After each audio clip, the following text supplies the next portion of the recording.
Hello, hi, how's it going? It is not SpongeBob Day, it's Citizen Sleeper. Hello, it's my face. And the music stopped. That's perfect. How's it going, Faith? How are you doing? I am very warm, and I don't know what to do with this camera as far as placement. Cause the arm that I bought is three like poles that you're supposed to like put on each other. So then you can like bend them however you want. You can make like an L or a C, like, but it's like a geographic, three-sided C. Um, so yeah, I don't really know how to position this the best, and I don't really want to mess with it right now too much because you know it's. I wish I had a cool background. I have cool stuff over here, but the that's not behind me. Um, how was your weekend? I did not stream on Saturday because they were doing construction on my roof. The carp. Oh yeah. Let me grab him real quick. Is He's just hanging out. My good son Magikarp. I initially bought this guy because they were on clearance at GameStop like a year ago. He was like $5, and then I saw the Magikarp and I was like, I shouldn't. And then I came back the next day and I was like, I need him. I came back for my son, and I think the employee thought that I said I need to buy this for my son. I don't have children, so it was fate. Yes, absolutely. Yeah. I was like, yeah, yeah, kids are the future. And I just let him, hey, Smemmy, what's going on? How are you? Just messing with this camera a little bit. I'm trying to put myself on camera more and do some like just chatting stuff before I stream every day, because people know my voice sometimes and not my face. All right, he's okay. Whoa, your face. Thanks. Also, I was gonna play this game earlier, but I ate dinner and forgot. Earlier today, it was fate. You forgot. Why did you respell it? You spelled it right the first. Oh, you say okay. Was that the okay? Yeah. Citizen Sleeper is a RPG. A lot of text. Which I should grab water before I really jump into it. But I played it like once. I want to say like 2 years ago. I forget how old this game is exactly. But it was cool and it's very stylish. So I'm gonna jump into that now. Boom. Citizen Sleeper on Game Pass. And they updated it with like 3 extra content things. I'm not really sure how those work, but fellow traveler, Citizen Sleeper. I've been playing a lot of Baldur's Gate for work. I'm doing guides on that. It's a fun game, but when you have to do a quest like 5 times just to make sure you got all of the angles, it's tough. Excuse me. It's fun. It's fun though. Hold on, what's going on here? That is rough. Yeah. A friend of mine bought it for me, but I was too busy to play. Baldur's Gate? I don't know why. I looked up at my old camera spot. We should play. I would be super down. Oh, this one. Dang. Okay, I was like, we can play together. But yes, we should. My AC's not on, so let me actually change the filters on the microphone because is that better? Hello? I think so. All right, cool. Yeah, I like the Baldur's Gate, like D&D. Citizen Sleeper 2 announced, step into the body of a new sleeper on the run in the Starward Belt. And as they try to build a crew, take on contracts, and find a future. Otherwise, I'd absolutely play with you. Yeah, it's a beast of a game. So even this computer is like, sometimes like, help. Also, Chrome. You should play Baldur's Gate with Kyle. Who's Kyle? Wait a minute. I'm waiting. I'm scared. I know. I'm just kidding, Smemmy. Yeah, that'd be down. If you two wanted to play with. Roommate has the game. I can steal his life. Steal. Yes, I would never want people to steal, but yes, you should. So I played this forever ago. I don't remember what I was doing at all, so we're going to start a new character. I think I played it the day it came out. I had just come back from Janet's apartment, and I didn't want to go to bed, so I was like checking it out. All right, character class. There's an operator, an extractor, and a machinist. I don't remember what all these do. Machinists are bad at approaching stuff head on. They're better with machines. That makes sense. Operators are good with digital interfaces and are bad at using strength of will. And the extractors are bad at approaching problems with awareness, but they are stronger. Oh, and they each have a perk too. Sunbathe dice action allows energy recovery at home. Chance to gain cryo on interface. I don't know what cryo is. Chance to gain a random scrap item. That sounds cool. Let's do that one. I feel like a machinist. I don't really face problems head on sometimes. Yeah, I really want to play a side character Baldur's Gate with people. Actually, I mean, Smemmy, if you want to like kick them off and let you and I can play with Faith. Just get a group of people that are playing with stolen copies, quote unquote.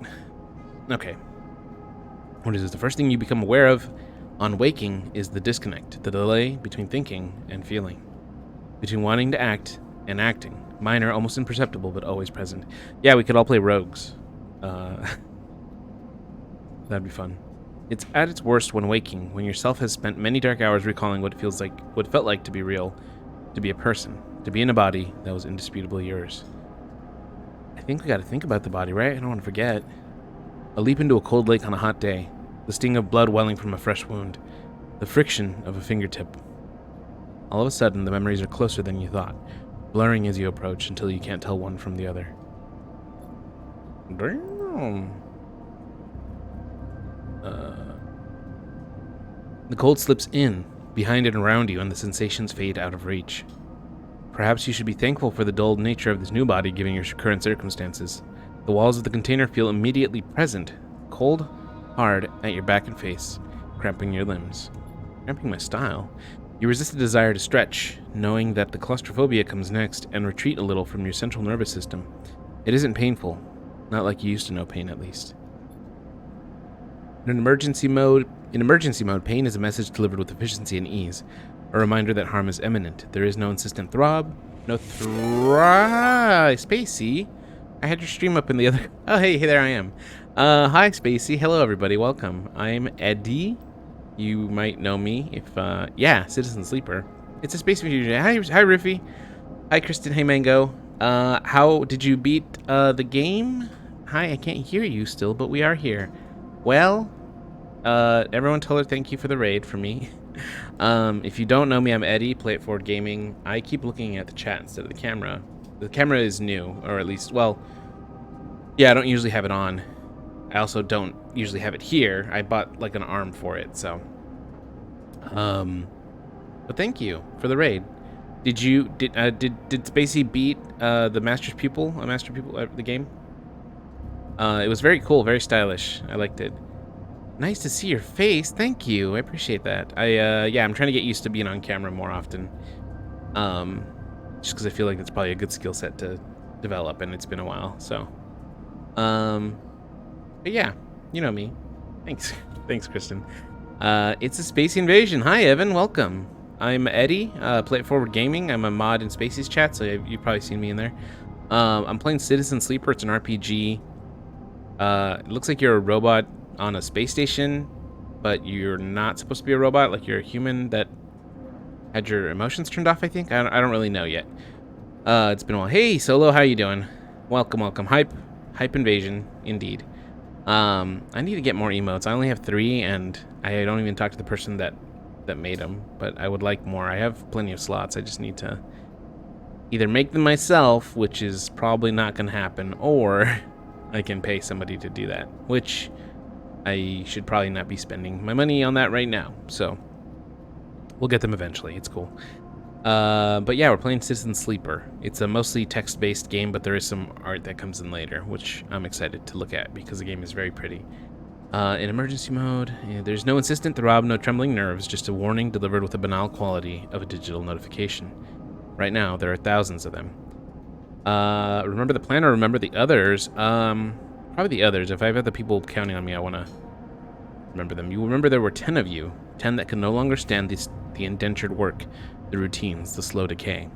10 whose belief in their promised future was slowly dismantled day by day until they realized they had sold away everything that could and would ever matter. 10 that would escape, or at least die trying. Some were lost in the shaft. Others never found the meeting point. Only a few made it to the containers, but the freighter, as far as you know, left. That feels like enough. Enough to know that you might no longer be on that grim and heartless rock. Even if, in the airless hold of a freighter, you might freeze solid long before you reach any destination. I guess try to rest. I don't know about waiting for the cold, but you are restless. It has been a long time since you left, surely weeks, maybe months. You're dully aware of damage to your legs, your right arm. Sorry, it's been months that you're just sitting in a container? You've been reserving energy as much as possible, but your body has still needed to shut down many of its systems to protect you. You have spent much of that time asleep, knowing that anything else would be impossible to endure. You feel the weight of that impossibility begin to gather. It is time to sleep again, to nudge this false body into inducing delta waves in your emulated mind, and once again recoil into a dream of when you were once a person. The writing in this is wild. Time passes, the cold creeps further in. You feel something. Warmth. Not true warmth, but the indication of its presence. Your joints release from their rigor. Sound, too, everywhere, screeching and shimmering so loud that your body ducks your hearing to protect its sensors. Then light, white as the cold, softer and softer until in a haze of dirty yellow, a figure appears. You're out. Hey, I made it. Dragos, pragmatic salvager. I guess gotta interact with that. A pragmatic and private salvager. Hey, thanks for the follow. Appreciate it. It's been a few hours since Dragos pulled you from the container. You sit huddled in a corner of his scrapyard, swaddled in the reflective folds of a mylar blanket. You are slowly coming back to consciousness, back to life, and you stare at the ornately curving element of an improvised heater. That man looks ragged. What is that on his shoulder? It looks like a spider, but with, like, finger legs. Hey, Janet, how you doing? Welcome. Hope you're well. Seems like you had a really relaxing weekend, which is always nice. Oh my god, camera! I've been gone for so long. Oh, actually, I just started doing the camera on Wednesday. Thank you. Yeah. Just subscribed for thank you for the sub too. Yeah, I felt like well, I bought an arm for it, and I wasn't really sure where to put it, but this seems okay for now. So we'll figure it out more later if possible. But yeah, how was what was the game that you were playing that you were showing on your Steam Deck? I don't remember, but I know Isaiah was playing Baldur's Gate, right? I should join him for a game or something. I've been playing that nonstop, but for work. Oh man, Froggy's Battle. Yeah, it sounds good. It looked cute. I didn't recognize it, so. You're surrounded by the. It's actually so good. Okay. All right. I think I need to look into this then. It's on Steam, right? Obviously, it was on Steam Deck. Okay. You are surrounded by angular, incoherent lumps of ships. I'm too lazy to play Baldur's Gate right now. You can get on Steam. Yeah, it's definitely a game that you have to. It's basically like D&D because you really have to be engaged, and like you're just always on in that game. You know, even if you're wandering and it's like danger could strike at any moment, and especially if you're playing with other people, like you're all just kind of like, yeah, I get it. Yeah, absolutely.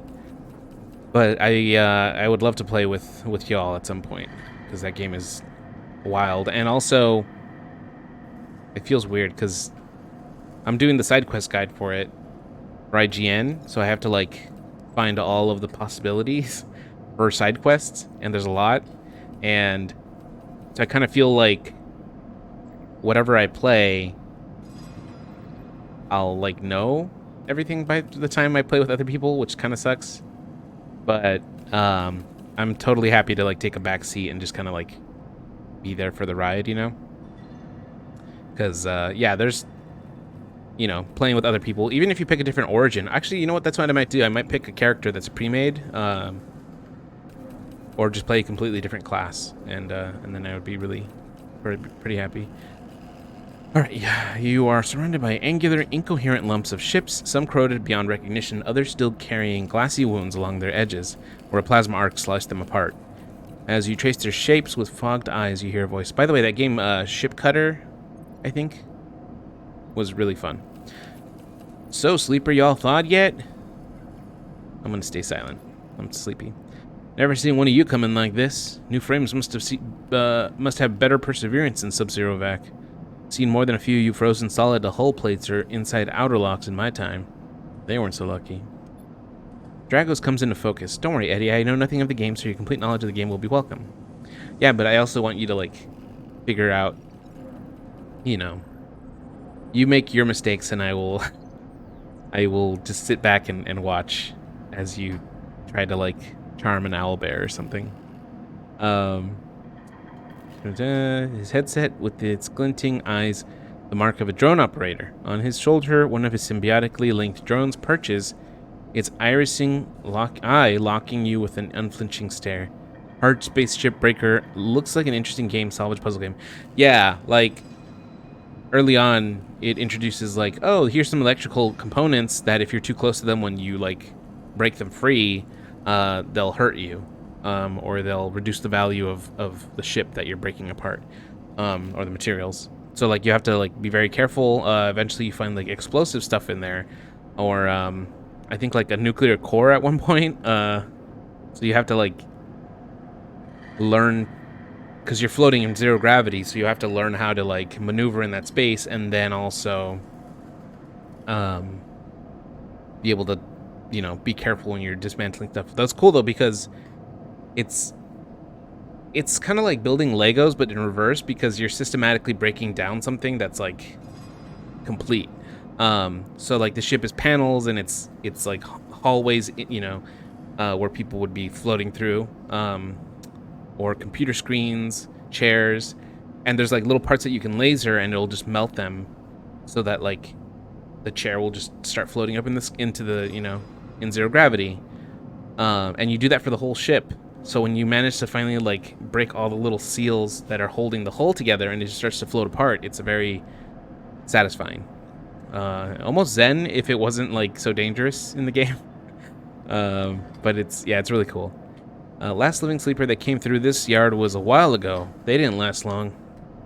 You struggle to read his expression beneath the tech, but he seems lost in memory for a moment. Or perhaps he's just figuring out what to do with you. What happened to them? He ignores your question. I won't ask what led you to do it, to sell yourself to a corp. And I suppose you know that you can't go back.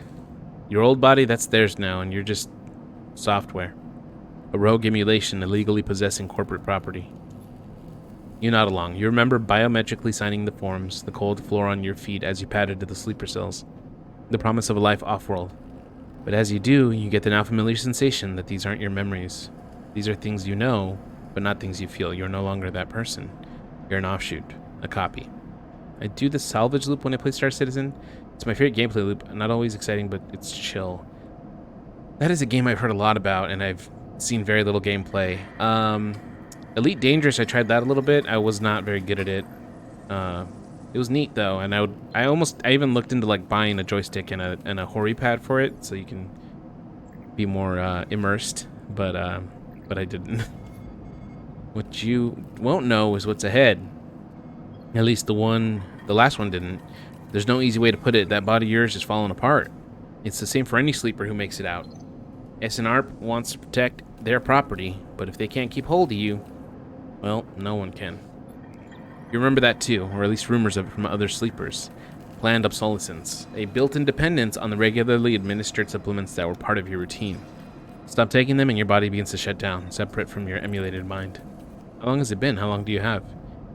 So yeah, they have to keep taking this, like, medicine to keep the body going. For now, sleeper, you're one of the lucky ones. Dragos glances up and away towards the glassy dome of the yard. The Eye is the best place you could be right now. The Eye? The station. You'll see soon enough. Dragos impatiently shifts his weight. Look, I got things to be getting on with. He trails off. There's an old freight container I've been using as a storage out in the stacks. We haven't been pulling in much valuable scrap these days, so you're welcome to it. Something wells up inside you.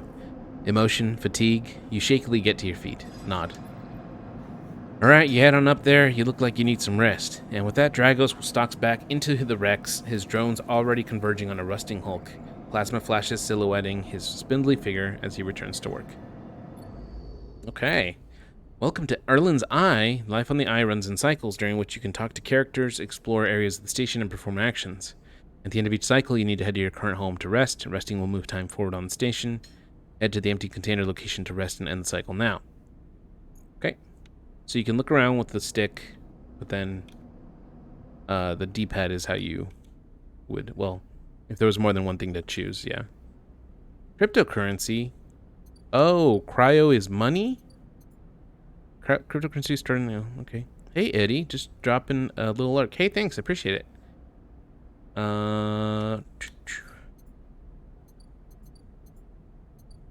Okay. Let's just go to the empty container. My new home.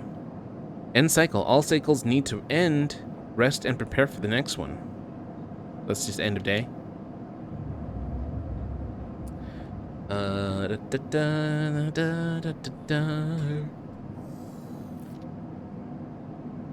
You wake curled up in the corner of the container and begin slowly assembling the world around you. After all this time, you still find this body, the one you wake up in now, strange and disjointed. Its message is readable, but somehow wrong. You sit up, pulling the mylar blanket close against the cold. Here you are on this ruined station, millions of miles from anyone you know. Are you still in the system? Did any of the others make it out? It's impossible to know. After all this, what matters? I think building a life. I think I escaped. And I don't know what answers I'm going to be getting, you know? Maybe you did get lucky finding yourself here. Maybe here on the edge of everything, there's a life for you to build. But before you can build anything, you'll need to learn to survive. Maybe if you can do that, you can make a life for yourself. Dragos has left a few comforts in the container. The mylar blanket, the bedroll you slept on, a canister of water, a makeshift electric stove, and some faded sachets of some desiccated powder. You thumb the power stud of the stove and begin to boil the water. The contents of the sachets smell like damp wood, and you sprinkle them into the liquid. As a pungent smell washes over you, images from your restless sleep come back to you. A ring, like the station, but skeletal and ghostly. A web of threads pulling at your skin. A constellation of bright polygonal shapes, like angular suns burning into your mind. There's something unpleasantly visceral about these images, and it is long after you've finished drinking before they begin to fade. You tidy away the stove as best as you can, and try to gather enough energy to greet the day. Oh, so you get dice. Yeah. Your condition represents the current state of your artificial body. That's the yellow dots at the top, or the orange ones, I guess. It depletes by one segment each cycle, but can also be damaged by violence, injury, or lack of food. And if your condition bar empties, you'll suffer a breakdown. You'll have to figure out how to recover your condition now that you no longer have access to corporate pharmaceuticals that were keeping you alive. At the start of each cycle, you roll your action dice. These dice can be used to perform actions on the station. The number of dice rolled is based on your current condition. The worse your condition, the fewer dice you have. Once you have used your dice, you cannot take any further actions and must rest to recover them, ending the current cycle. So far, so good. You also need to eat to survive. This is represented by your energy bar. You can refill your energy by eating, but you have to find somewhere to get food. Your energy depletes by 2 segments each cycle. If it becomes empty, you'll be starving. When starving, energy loss becomes condition loss, and your condition will also deplete at oh, Jesus, okay. So I got 2 bars to keep track of. The bottom one is the more immediate concern. Hunger. Dragos is standing in the corridor when you close up the container. He's still wearing his headset, and in the harsh light of the corridor, you realize it's implanted. A drone sits on his shoulder, its cache of sensor eyes rapidly rising. How you feeling? Okay. The drone chirps. Good to hear. You notice that beneath the operator's rig, his skin is marked by burns and blotches. Jeez. I know the container ain't much, but it'll keep you safe. He pauses. So I'm not gonna chit-chat too long. You well enough to work? Sure. Alright then, he nods. At the yard, it's simple stuff. We hack these old hulls down, sell them off to the shipyards or the bright market dealers for cryo. Occasionally, we pull out some tech, something with a bit more value, but most of it what comes in is scrap. It's hard to find good hands here, but I figure as a sleeper you'll be used to manual labor. And obviously, I'll slip you a few chits of commission based on what you turn up. What's a chit? These. He pulls out a handful of small metal bars. Air-walled cryo, isolated from the market. It's what we use for trade out here. He stuffs them back in a pocket. Small metal bars, okay. He shuffles his feet nervously. Look, I wouldn't usually do this. In my opinion, you'd be best suited moving on as quick as you can. And sleepers, well, he trails off. With things being the way they are for me in that yard, he pauses. I need the help. Happy to, after all the help he's given me. Okay. He pauses, thinking of something else to add. Look, just come down to the yard when you're feeling fresher. There's plenty to do. Will do. He nods distractedly and turns, walks away, the drone hopping along ahead of him. See you later, he calls back. Looks like it's time to get to work. Alright, so there's the empty container. There's Dragos' yard. So far, that's all I can... I didn't mean to do that. To the container, alright. Oh boy, alright. Actions are the primary way you interact with the world of Citizen Sleeper. To perform an action, select it with the D-pad and A, then choose the action dice to assign. Choose an action dice to assign. Actions reward you with clock, progress, energy, conditions, or items depending on their outcome. There are 3 types of outcomes: positive, neutral, and negative. Action dice affect these outcomes as follows. A 6 means perfect. A 5 can go 50-50. 3 and a 4 can 75-25, and then a 1 and a 2 is 50-50 bad or neutral. Okay. Repeatable action, cycle clock, input dice. Okay, either critical or repeatable missions. Okay, actions are either critical or repeatable. That makes sense. Either safe, risky, or danger. Safe means no loss of condition, energy, or cryo. Risky means negative outcome, means loss of cryo or energy loss. And then danger is just, I shouldn't do it unless I have a 6, because it can go really bad. Skill. This is a skill the action requires. Either engineer... Okay, so... I think my character had a +1 to engineer and a -1 to engage. Modifiers, either -1, 0, +1, or +2. This is added to the action dice when slotted and improves its value. Oh, okay. Cool. So I should do one of these. How do I see my character? Oh, and then they both contribute to that middle one at the bottom, I guess.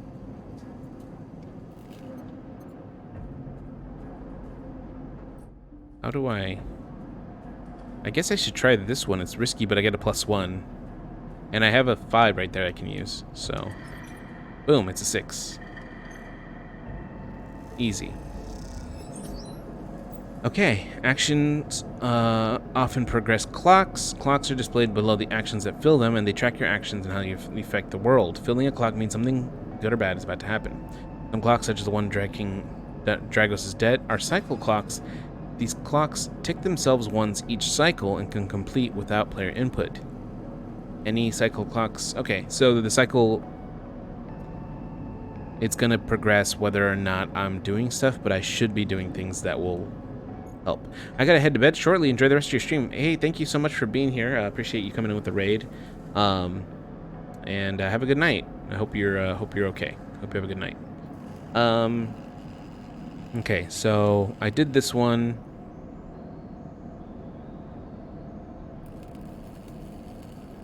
I guess I could use a 6 on this one and a 2. Let's try the 3 on this one because it's safer. In Citizen Sleeper, you unlock drives as you discover more about yourself and the world.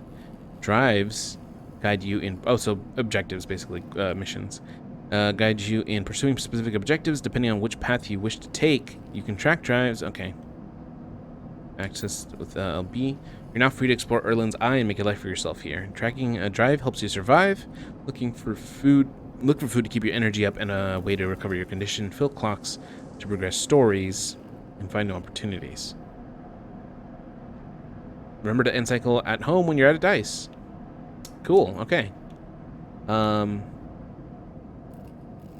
Start the action. It's a 3, so it's either going to be good or neutral. Okay, so I got a +1 for that and some money. I have a 6. I didn't really feel like using it, but I might as well. Go for it.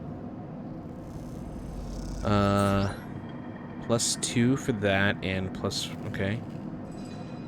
And then Oh, I can see repay Dragos and survive. Okay. Why, hello. Hey, Nino. How you doing? So I am what's known as a machinist. That means that I have better engineer stat, but I have worse engage stat. I don't have any points to upgrade though, so pretty good. That's good. Good to hear. Chance to gain how many points? I got McDonald's breakfast. Yum. What'd you get? The McGriddle is so much better than I expected it to be. Oh, okay. So I can go to the shipyard, or I can go to. Let's check out the shipyard real quick to see if there's anything I can do there. Assist a ship builder. You don't have connections, but you do have skills. Yeah, I don't want to do this one because it is dangerous, and as a I only have a 2 dice. My usual McChicken biscuit. I haven't had a chicken biscuit in a long time, and I kind of want one. You don't have connections, you have skills. If you can get a shipbuilder to notice them, you might be in. So right now my 2 options are those. I'm going to go back to Dragos' shipyard and see. Oh, whoa, there's more stuff to do. Dock C4. Nothing I can do here. So that's going to tick up over time, and then when it reaches the max, something's going to happen. I love their chicken biscuit at breakfast. I'll have to check it out next time. That's a -1, so I should only do that if I have a 6 or a 5. Probably just the 6, though. Ooh, but okay. Steal dock plans, Haven Age. Security has to have plans. Stealing them would be the fastest way to get to know this place and the most dangerous. Or I can explore the Rotunda.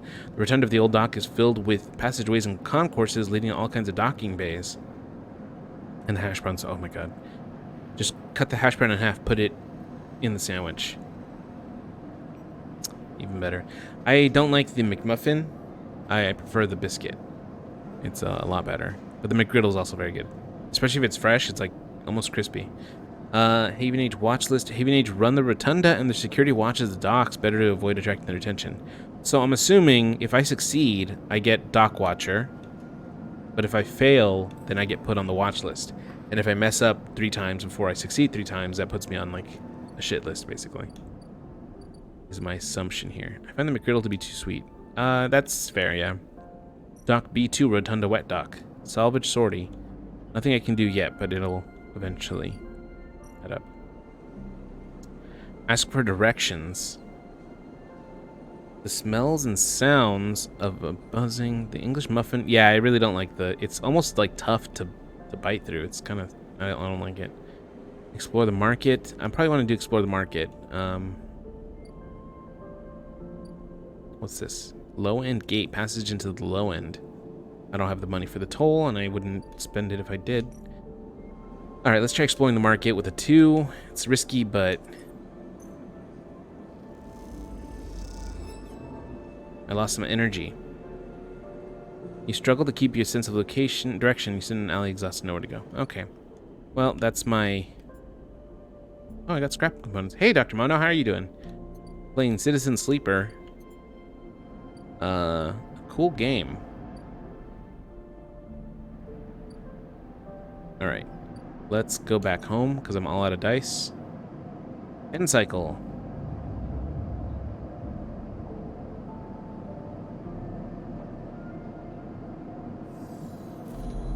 This time you don't wake up. Instead, the ghost of the station, that shifting skeletal ring, surrounds you.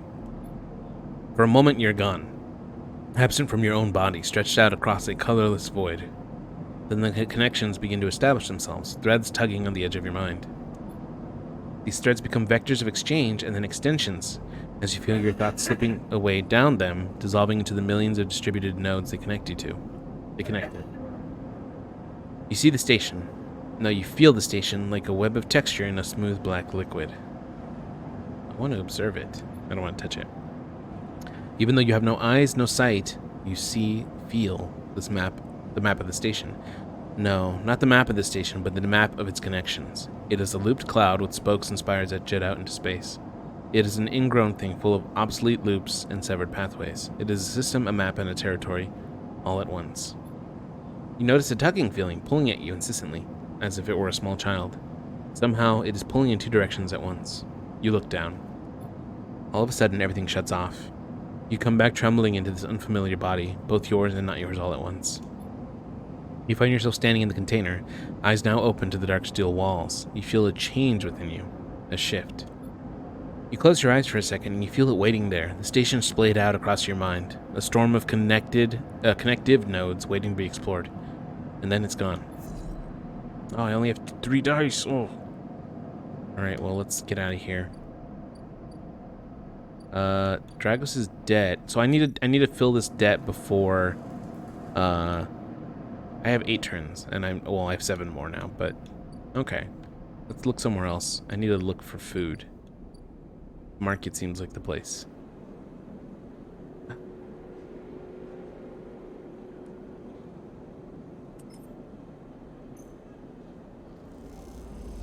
I'm hoping this is okay. Let's try this. It might give me... Why wander when there are hundreds of people that live and work within the Bright Market? All you need is the courage to approach them. I don't have that. That's not my character. Hey, +2. It cost me a little bit of money, though. Worth it. Now I can do... Do I leave? New drive discovered. Build a ship mind. You've heard talk of a fabricator owned by the Ort Exchange. With that and a few fragments, you could build a ship mind core. Gain access to the Ort fabricator. I don't know what that means, but I did get a survive thing. You need access to corporate pharmaceuticals, otherwise this escape attempt will come to a rapid end. Wait, okay. Oh, hey, I found a doctor. Hell yeah. So the Ort Exchange there, and then... What's this? Play the exchange? Oh, it's like a stock market? The Ort Exchange is always hungry for new hardware. I have a scrap component, sure. Always hungry for new hardware to buy up, break down, and sell off. You're happy to supply it. Does that give me... Okay, it does. +12 and plus trusted trader. Oh, sweet. So I could, like, actually just become a trader if I want, and I'm assuming it'll give me stuff later on. Alright, well, I found a doctor at least. Oh, wait, what? Is that food? Memphis is busy, his broad face uplit by the makeshift gas burner in front of him. With precise, delicate movements, he laced thick chunks of marinated fungus into a dented wok, his other hand idly tossing a metal bowl of sliced vegetables in some red-flecked dressing. The smell is incredible. You watch as he fulfills his set of orders, heaping the fungus with a bright salad and depositing it in plastic trays. A stack of chits rattles in his apron pocket as customers file past the burner handing over payment. Let's just watch for now. Despite the queue, Memphis doesn't rush. He dresses each portion individually, squeezing precise slugs of liquid from an assortment of bottles into the bowl of torn leaves and bright slices before tossing them loosely together.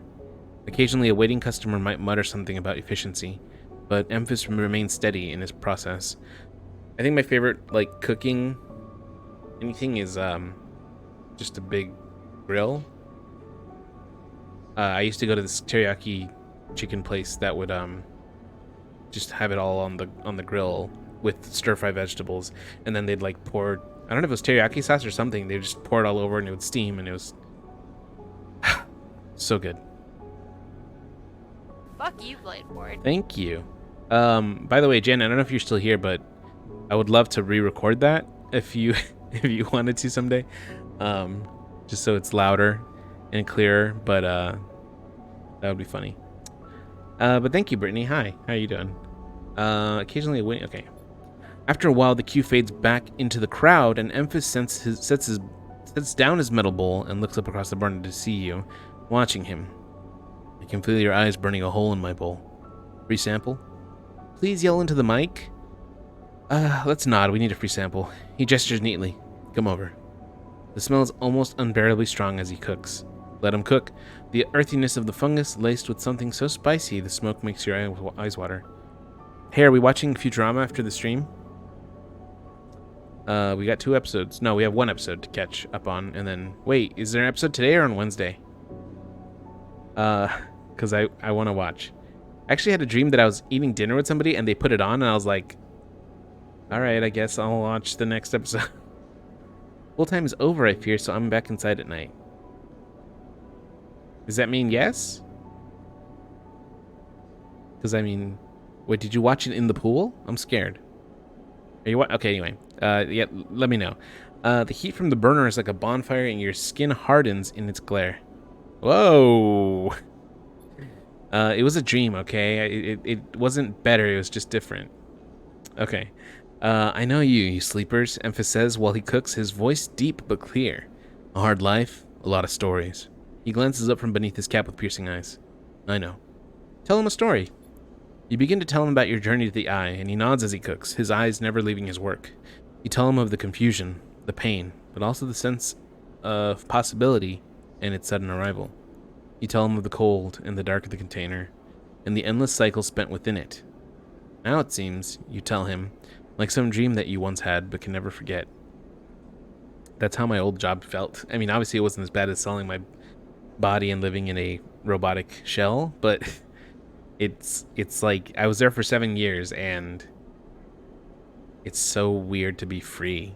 And it's weird to think of it as being free, because it's like, you know, I had insurance benefits there. I had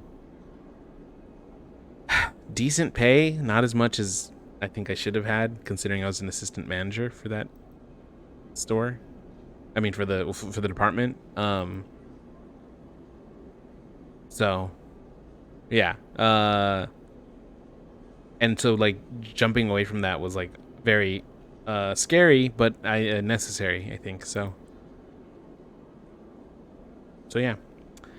All right, you tell him the Eye excites you and scares you. Sunny says hi and that he loves you and hopes you had fun. Thank yous. Hi, Sunny. How are you doing? You're unsure where to walk, where to look, what to do. Eventually, you tail off, running out of words. He places a plastic tray of steaming fungus in your hand. Next time we can talk some more. He smiles. But next time, you pay. I love Emphas.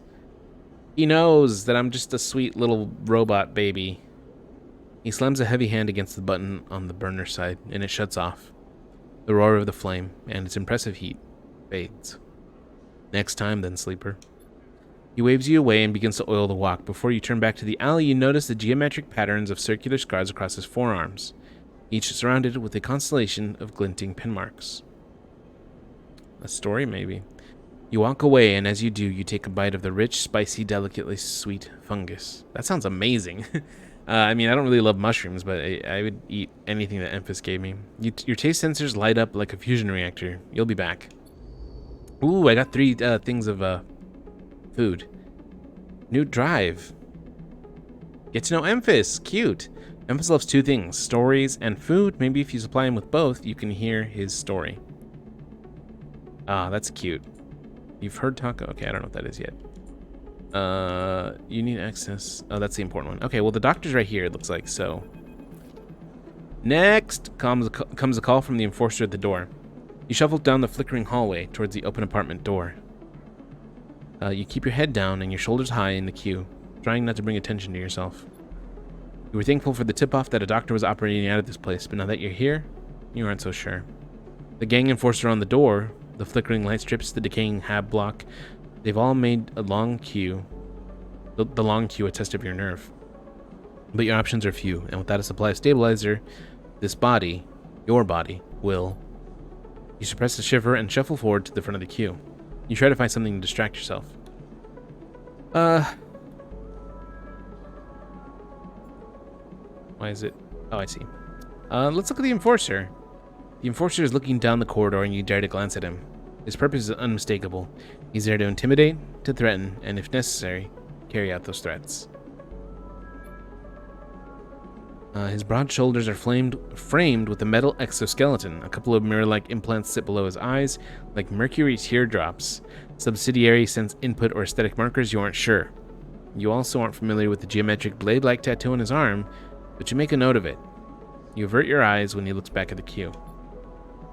After a few moments, a figure pushes through the door, and you catch a distant voice. Send the next one in, Toshiro. The enforcer jerks his head, and you slip inside, passing through the dark entryway and pushing through the plastic sheeting on the far door. The room beyond is bathed in warm light. A floor-to-ceiling transparent panel gives a full view of the bright market's sealed roof and the buzzing traffic above. And for a moment, you are transfixed by the motion. Come, sit, calls a sharp voice, and you see a silhouetted figure turned away, replacing the plastic sheeting over the frame of a simple folding bed. You make your way across the room. I love the art for these characters. Sabine, a doctor in the Bright Market. Like she's wearing like a transparent poncho. The figure turns, and as they do, you see an expression of confusion flash across their features. They open their mouth as if to speak, they blink, and then quickly regain their composure. Please sit, they gesture to the table, then turn to an open case of tools on the table. You sit. Sabine turns a compact diagnostic scanner of some kind in their hand. They hold it to their eye. Remain still, please. Their tone is clipped and businesslike. You stare ahead, still dazed from their expression when you first entered. Fear, recognition, sadness, unmistakably etched across their face. How long have you been on the station? They asked, the scanner still to their eye. A few cycles. They nod. It's good you came to see me. They set the diagnostic scanner on the table. I'm going to start by assuming you don't know anything. They take your arm and roll up your sleeve, inspecting your synthetic skin. Your body's dying. They say it without ceremony, without drama, but not without empathy. SNR doesn't like to see its proprietary technology let loose. To prevent bodies like yours, frames as they call them, from being stolen, repurposed, or in your case, escaping. They built in a process of so-called planned obsolescence. Frames decay rapidly when not regularly injected with stabilizer, one which SNR remains the sole producer of. They look up. Sound familiar? Yes. Good. That may help. They swap to your other arm, running some thin metal device over your skin. You feel your forearm tremble. I'm sorry, Sabine says, and you're unsure if they mean for the cold touch of the metal or everything else. Emulations like you, sleepers as most people know you, aren't classified as people in any of the surrogate systems. You have no rights, no status. They focus hard on the inspection of your arm, and SNRP has no reason to release stabilizer into the market. Sabine looks up as if to apologize again, but they stop themselves. I know little of this is of use to you. They turn away, disassembling the metal instrument and cleaning it. Silence fills the room as Sabine works, and then the silence gives way to tension. You stare at their back, willing them to say something. Anything. Sabine turns to face you. I may be able to help. They sigh, and you see the darkness under their eyes. You hear the fatigue in their voice. They gesture to the door. You saw Toshiro outside? You nod. He works for my benefactor, Yatagan. They're influential in the low end. Okay. They give me the space to work, run the door, and take the profits. At the same time, I have to fix up their enforcers, tend to their implants, sew up their wounds. They look away. But Yatagan has connections. Smugglers from the Starward Belt. Mercenaries working for the corporations on Ember. If they can source the stabilizer, maybe I'll have a better chance. Sabine sets down their slate, their notes complete. This is dangerous, and it'll be expensive, but I think we can do it. Why help me? Sabine walks away to the window, their face dappled by the shadows of passing drones. Let's just see if this works first. I'll let you know when I have a lead. You nod and leave, Sabine still staring out, unmoving. When you reach the lower level of the market, you look back up through the panels of the roof to see if you can see their face, but the room looks dark against the lights of the market. You duck your head and walk off into the crowd. So far I'm being helped by two people, a doctor and a cook, which is really nice of them. So yeah, I gotta wait a turn for more news on that front. I don't think I can go back to Memphis quite yet. I have 46. So if I eat with him 4 times, then he will progress his story, I guess, which is neat. Doc B2. All right, that's in 3 more turns. Something's gonna come up. I love these like timers because it like gives you something to look forward to as you're working. What is this? Doc C4. Okay, well I should. Never mind. I forget what the dice numbers are. How do I see? Can I see? Oh. Scene text size large. I don't remember what the dice do. What the dog do.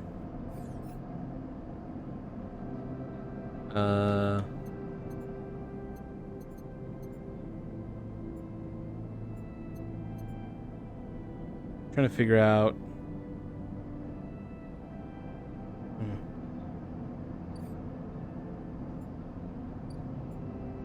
Alright, well, I have 1 dice left, and I don't really want to spend it on anything risky. So I'm curious if I could just... I mean, this can't hurt, right? I mean, it's gonna get... No, not that one. This one. It'll be a 2.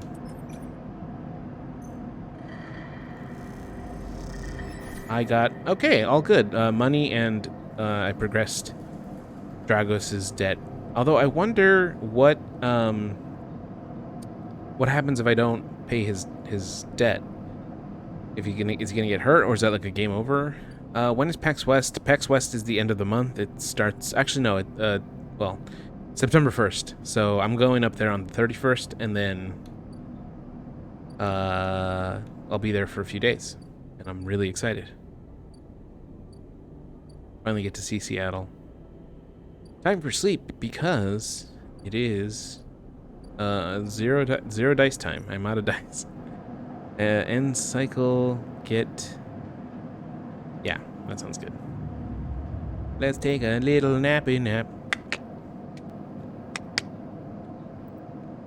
I'm doing the nap. Oh. Big time, boy. Can't wait for some pictures. Thank you. Yeah, I'll definitely take pictures. Again, the skeletal ring of the station fills your mind. It sparkles with glittering lights. It is clearer, like stars reflected in a winter lake. It is clearer, crisper than before. The threads still pull, but you remain in place, flickering in the flow. Between the threads you see bright shapes, caches of shimmering light beneath transparent crystal forms. You follow the path of a thread across the ring, through these forms, and then leap off into the void. You begin to understand. These are nodes and connections, a map of information, of communication. There's so many layers, so many loops, that it seems almost impossible to parse. But you begin to try. I want to focus on the threads. There are more threads than you can count. You choose one that passes nearby and approach it. As you inspect it, you understand why you instinctively chose the word thread when you first saw them. They are not single lines, but rough, fuzzy things woven from data strings of all kinds. The threads and nodes, passages and puzzle boxes, one leads to another. There's so much here, so many answers, so many questions. All you need to do is follow the path and open the boxes. You look out across this ghost landscape of exchange and see an opportunity. But then that insistent tugging again, pulling at you. You look down again and see 2 lines, 2 threads pulling in different directions, as if they were tied around you. I'll go for the first one. The first thread leads out, away from the station into the inky black. Someone out there is tracking you, hunting you, following the thread to you. They are in a ship, and the ship is approaching ever closer with each cycle. That's horrifying. The second thread leads in, pulling deep into the station. Your gaze follows it, and this time you see something. A sphere shimmering above a strange, angular body. A pulse shoots out from it. Oh, whoa. Passing over you like a torch beam, testing you, tasting you. You open your eyes. Time is short. Hunted. Someone out there is tracking you, following your trail. It won't be long before they arrive. So 8 turns until they get here, unless I do something to speed it up or slow it down, I guess. I don't know if that's possible. Something has changed inside you. You can now access the data cloud of the Eye, a network of decaying protocols and data caches. While there, you can use dice and items to extract, to access systems and extract data. But be careful, these networks are old and strange. Press Y to toggle this view on and off. Ooh. Okay. This is cool and strange. What does this do? I don't have a cipher. Okay. Let's try one of these keynodes, maybe? If I have a 1 dice, data actions allow you to extract data from the networks of the Eye. They work like dice actions, but in order to unlock them, you must match your dice to the one displayed on the right of the action. So I need a 1. If you have a +1 or 2 modifier in the interface skill, you'll be given more possible dice to match. Okay. Once unlocked, the dice can be extracted. The data can be extracted. This is neat. I'm curious to see if there's a 2 anywhere. They need a 1 also. Okay. No. Oh, maybe this one? I didn't check this one. They needed 3. I feel like I should spend the 2 if I can in here because how many other places? Ooh, a Haven Age member is broadcasting on the open network from here, leaving them open to data extraction. Okay, let's take data from a Haven Age agent. They are a security company, I guess. Bypass. Extract data. Neutral outcome plus Haven Age data. What does that mean? A cache of raw data from Haven Age hardware. Okay, I don't really know what that is for yet, but I'm sure I will find a use. Also a 2. Another Haven Age agent. Slot Haven Age cipher. I don't have a cipher, I just have data. Alright, well there's another agent here, unless they need a 4 and a 5. Okay, so I need more 2s. Wait. So I interacted with something and it filled up a thing near the top there. I'm assuming if whoa, that's a lot of information that I don't know what it says. I need to go eat again, so let's... Actually, what's this? Sabine thinks he can... Okay, so I need to wait 2 more turns for that. And I can probably work for Dragos right now. A +6? That's a 100% chance of success, I think. Back in business, cryo, random scrap item. Oh, hey, I found more scrap, which means... Oh, hey, I finished this. Dragos. Special event. You arrive into a buzz of activity at the yard. Red blinking lights flash across a vast dark shape suspended below the dome. They flicker across scorched hull plates and bent structures spilling from holes in the twisted shape. The cutter is huge and has been torn apart in some violent encounter. She's a beauty, isn't she? Dragos stands to the side, focused on the hulking ship as it is lowered into the yard. What is it? Dragos laughs. That, my friend, is A-grade scrap. I should thank you. This place was on its last legs when you turned up. Now look at this. The ship descends slowly, its interior visible through multiple hull breaches. You struggle to gather the same enthusiasm as Dragos for this monster's craft. You can't help but think of what became of its crew. What happened?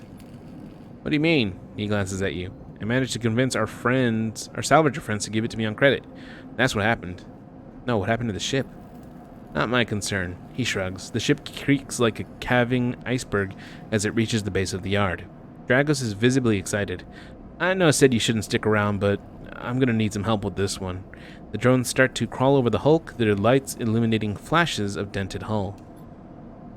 Watching, you wonder if you arrived in a similar fashion, locked inside that container, the wreck of the SNR freighter, lowered into the yard like a corpse ready to be butchered. Or was the container delivered to Dragos on its own, a womb for your rebirth into this strange station? You shudder. Perhaps if you could learn something about the ship, you might be able to trace the path that led you to this yard. Dragos squeezes your shoulder. After these past cycles, I think we're up to it. What do you think? You see the fading name of the ship emblazoned on its side. Winterlight. Let's do it. He claps on the back. Glad to hear it. Come back in a few and we can make a start. A real beauty, Dragos repeats, perhaps just to himself. You take one last look at the shattered ship as the drones start cutting, and then slip out of the yard, feeling suddenly cold in the empty passage. Damn. Ooh. Upgrade point? You've completed your first drive. Each drive completed unlocks an upgrade point to spend on upgrading your character. Cool.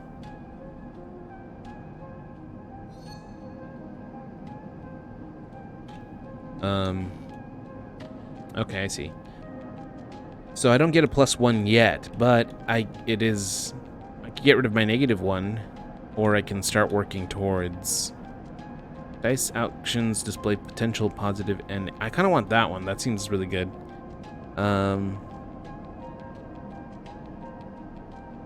Chance to, yeah, I think I'm gonna do this one. This seems like a good idea. All right. So I have a 4. I do need to eat with Emphis. I'm gonna order some fungus. Action complete. +3 energy, +1 fungus fan, -15 cryo. That's very cute. Okay, so it wasn't a full scene. I guess when it fills up, it will be. Sell components. Yes. +12 cryo, +1 trusted trader. I need 4 more. Love me some fungus in my fan. I think you're a fan of his fungus, not the... You know what? It's fine. Love the fungus. Study the winter light. Oh, I didn't mean to do that. Survival is clearly the... So I guess I can't build a ship mind unless I have access to the market.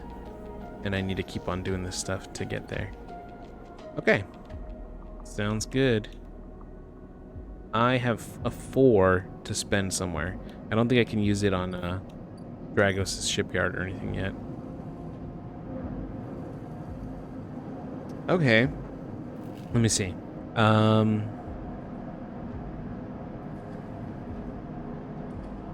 So I have 2 options here to work towards.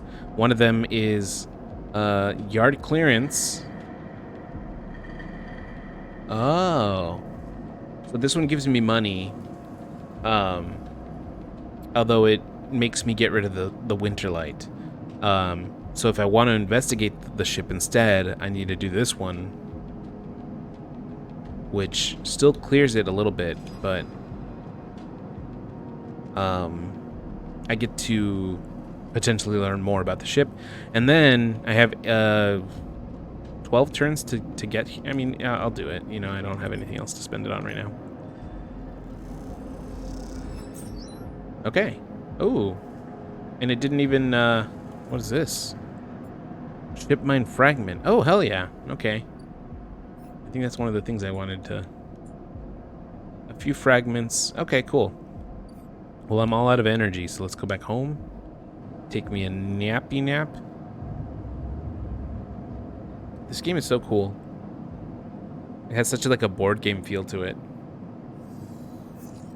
I need to eat again. I have very bad rolls. Okay, so we're gonna, as you close up, a voice echoes down the corridor towards you. Sleeper, wait up.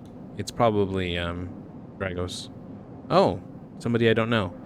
Feng is coming down the corridor towards you, a wonky grin on his broad face. Hey, glad I caught you. Do I know you? He grins. You do now. He puts a hand on your arm. I've seen you hanging around. Just want to chat. You staying in that thing? He nods back to the container, shaking his head. Rough.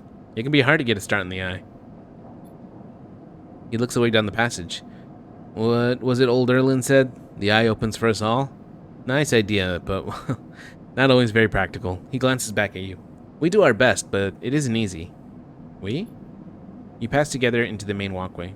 Haven Age. We are all one dysfunctional family. Feng puts an arm around you. I'm not part of the security branch, though. Don't worry. I'm with Systems. Systems? Everything the eye runs on. He runs a hand along the passage wall. This place is a ruin, but Systems keeps it spinning somehow. At least we try to. He stops you in the quiet passage. Look, that's not what I'm here to discuss. I saw you around, and, well, I know a little bit about you sleepers. I have a little proposition for you. He glances around. But this is not the place for it. I have an office just across the way. Give me a cycle or two to prepare, then, when you're settled, stop by. He lowers his voice and gives you a dark look. In truth, I need you. If what they say is true about you sleepers, well, there's work to be done. He pats you on the back, his voice bright and his dark look suddenly gone. Stay clean, sleeper. He walks off down the passage, raising a hand in farewell. So I have a 2, and a 1, which is not great. I think if I go and eat by the next day, I'll have 5 dice to pick from, maybe. Let's do that. Boom. Sweet. More energy, more fungus fan. Everybody wins. But I have 2s, and I don't think that that's going to be very helpful. But I have... what is this? I don't have the cipher. I have a key node with a 2. Let's see what the data is here that I can get. Give me that data. An encrypted key. A stream of passcodes able to unlock the system's aging maglocks. Okay. Now I've done 2 of these, so something's up. As you drift back into the node, something latches onto you. A thread strung tight around you. It tethers you in place. A taste. The voice makes you shiver, its source somehow both distant and close behind your ear. You see a distant glint of light shut off, and then suddenly a shape is at your side. It stalks around you, circling you like a shark or a wolf. Entity unknown, astringent, processing. I'm gonna stay still. Please hold. Whoa, that thing is creepy. Hunter, sentient protocol unraveling. The thread around you thickens until it is a ring, a cylinder, a tunnel of light circled around you. It is blinding for a moment, and then it is gone. As it fades, you see a figure, a creature in front of you. Its strange head flickers between different angles, reading you. What did you do? The shape paces around you on lithe legs, though there's no ground here to pace on. Entity, identify, origin, serial, cadence. The figure faces you expectantly. Sleeper, SNARP. Unknown. Known. The figure's strange head rotates. Brackish signature, of and not of. Attempting interface. As the figure speaks more, threads begin to spiral from its head, snaking, thick, snaking vine-like ribbons that flex and wave. They approach it with intent. I'm gonna run. You kick off and glide away through the cloud, the threads surging after like predatory tentacles. They follow, wrapping the space around you until you are held within a web, a tangle of tentacles closing in. Stop. Hunter halts its threads, its head twitching. Entity, your identity is unknown. We only seek to correct illegalities. Can you confirm your legal right to sentience? I'm a person. Incorrect. You are an entity. All at once, Hunter's head is directly in front of yours, blocking your vision. You stink of their taste, the one from the sealed dock. Hunter shimmers with fury. I will find access. I will interface. Sealed dock? An entity hides in the rotunda. You are its puppet. Hunter extends a razor-edged thread. I will not be diverted from my task. It glows with murderous intent. Strike. You lash out with all your force. Not a physical strike, but a focusing, a spike of interference leaping out like the tip of a spear. Hunter stumbles, shifts, separates. Wake up. You open your eyes, blinking back into the station light, shaking with fear. That was terrifying. And I guess if I keep on doing this, it's gonna find me, or have a better chance of finding me. Ooh, a 1? Some gang enforcers' implants are tripping out con signals. Time to see what they're talking about. I got Yadigan data. Okay. I have a 2 again, so I don't... That's a 3. What do they need here at the Solheim Gate? They need a Solheim Cipher, which I don't have also. And this is 2? It's a 1.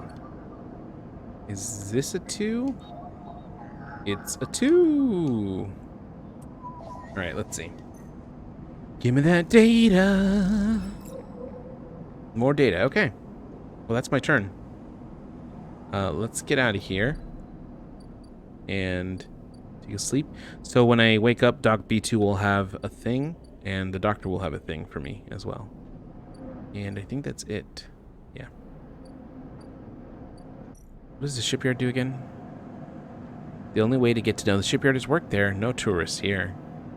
Okay. If I get like a 4 or 5, I'll go here, because I should. -1 energy, though. That's, okay. Sleepy time. Whoever's hunting me is one step closer to finding me, which is terrifying. Oh, my condition is the dice. Okay, not my food. But I have 2 6s, which means I'm gonna... What is this? Oh, Feng. Okay. Sleeper. Feng catches your attention as you approach the Haven Age building, leaning against a bay door to the side of the entrance. You approach. Easy to come in this way. Security, all that. He gives you a look. You know. He slams a button and the bay creaks open, blinking lights in the dark behind it. You follow Feng inside. Truth be told, I don't spend much time upstairs. This is where I work. The door hisses as it closes behind you. The bay is filled with pieces of hardware, all rigged up to generators and diagnostic slates and things you don't recognize that glow with blue screen light. There is a chorus of hums that blends into a single wave of static, filling the dark corners of the room. Feng lands on a server stack and gestures around. You like it? What is all this? He taps a nearby server stack with which bleeps in response. This is my treasure trove, all dredged up from this sea of systems we call the Eye. You wouldn't believe what this place runs on. Speaking of which, did anybody watch the new Ninja Turtles yet? Because it is so good. If you haven't, if you can, go watch it. Run, don't walk to the theater. Well, not yet. After the stream. He steps over to a towering block speckled with vents. Some of these systems are from the original station, AE1, the one Solheim built. We've had to invent new components, repair things we never built, reverse engineer entire subsystems into existence. Residents here look up at the Eye and think they are seeing a constant, concrete reality. But this place is a system in constant flux, decaying and growing, collapsing into new configurations. He walks down between the hardware stacks and you follow. We're keeping this place alive, but also remaking it into something new, dragging it away from those corporate origins. He stops. At least that's what I'm trying to do. No, the stream's coming to the theater too. Oh, that's probably not a good idea. But yeah, the movie's great. It's so funny and heartfelt, and like the first time I've seen these characters act like teenagers, which is, I mean, in the first one they're immature, but it doesn't feel like teens. And in this one they're like arguing about BTS and how Leonardo has no Riz, which sounds stupid, but like it just sounds like kids, which is perfect. Like they're little kids, they're brothers. Oh, such a good movie. He turns back to face you among the flickering machines, humming all around you. I know you can see this too, sleeper. All these systems and sections, you can, can't you? I can see it. It makes sense, right? You are between here and there, between the people and their systems. You light this place up like a beacon. That's what I need. Yeah, run, Nina. Run. Get out of here. You glance at the lights around you, and as they do seem to flicker to realign, to follow your gaze. Bang notices it too. I wish Project Q was already out so I could play Trend on mobile. No. I'm guessing being a beacon isn't always ideal when you're on the run, though. They are tracking me. He pats you on the shoulder. Maybe I can help with that. There's a lot of old growth in this place. Subsystems I can't see, access protocols lost to time and decay. Secrets. A shitload of secrets. I don't need it. That would be like such a luxury, and even then I would probably be more likely to get a Steam Deck first. I'm totally comfortable and like accepting of PS5 being my like sit down and, you know, sit in front of the TV and play. I'm more curious about what the Switch is going to be, the next Switch, whatever they're doing with that. I don't see them moving away from the portable thing, but I'm also curious if they're just going to make it stronger or if it's going to be something completely different. I love what they have with like the Joy-Cons, and I wish something there, you know, like different accessories or something that you can like use on both. That way you already have like 4 or 5 or 6 controls for the next thing, whatever it is. But we'll see. Like the 1-2 Switch had some mini games that just didn't use all of. I mean, they have HD Rumble. They had that one like you're like lock picking or you're trying to open a safe. They had the thing with the infrared sensor on the bottom of the right control that like I don't know if they even use it all anymore. So I don't know if they need to iterate on that stuff. If they just made it stronger, I would be happy. And as an added bonus, if it is just a stronger Switch, they could sell a version of it that is just, here's the new dock, here's the new tablet. You already have controls, and for a reduced price, you know? Unless they came up with new designs, and then I would buy the new controls anyway. Plucky Square next year. A little sad it's not this year, but excited that it may get more attention next year. Yeah, honestly, it's pretty crowded, especially with like Starfield's still coming out, and then Spider-Man and Mario Wonder. So there's always next year. He pats you on the shoulder. Maybe I can help with that. There's a lot of old growth in this place. Subsystems I can't see, access protocols lost to time and decay. Secrets, a shitload. Oh, I already read that. Mario RPG. Yeah, that's a known quantity, though, I think, unless they do something to change it. Like, People that I already said goodbye to Volcano High. That game is, I don't know. I don't.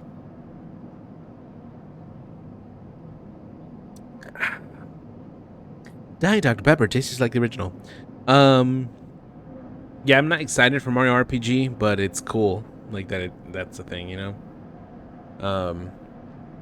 Although, because I did play the original a bit on the SNES Classic, and I mean it felt like an older game. So I guess if they do remake it, I mean, as they are, I'm sure they'll modernize it, both in the controls and the graphics. So it should be cool, but it's not on my like buy list. So with your help, I can unlock this place, break off those last ghost limbs of corporate control. He lowers his voice below the hum. Even in Haven Age, there's old growth, those whose roots trace back into the bad old days. You help me dredge up the past, and I'll see what I can do about that tracker of yours. He winks.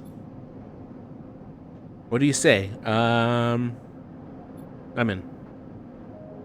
Bang pumps his fist and claps you on the shoulder. He meets your eye. You won't regret it, sleeper. Bang passes you a ragged-looking metal tab. A gift. He smiles. It's a Solheim cipher. I need one. I took it up from the depths of the station. Slot that into an old network key, and you'll be able to pull all kinds of secrets from the nodes inside. He walks you back to the front of the bay. Start by bringing me whatever you can turn up. Use that emulated mind of yours and see what's out there. Let's get a picture of how things are. Those above, he nods at the ceiling, have granted me an acquisitions budget. I can pay you for whatever useful data you bring in. I know you need it. He slams the door button again. Keep it quiet and keep it clean, sleeper. I'll see you soon. You step blinking back into the passage, those flickering lights still in the back of your mind. Okay, so I already have a use for one of these. Is it a... Oh, it's a Solheim cipher. That's going to be up here. There it is. Boom. What is this? I lose the cipher, I got access to something. Slot, okay.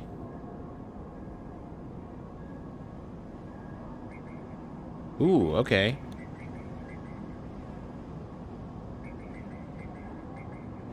Why is that not labeled?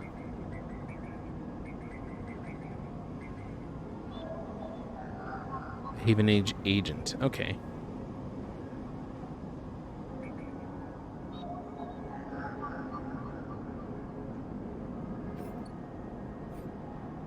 I hope one of these is a 1. That's a 4. If one is a 6 too, that'd be good. Perfect. Okay. Excuse me.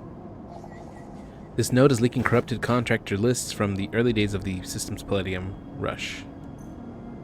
Let's see what's in here. Probably just data. Yeah. That's good. Let's see if we can sell it to Bang.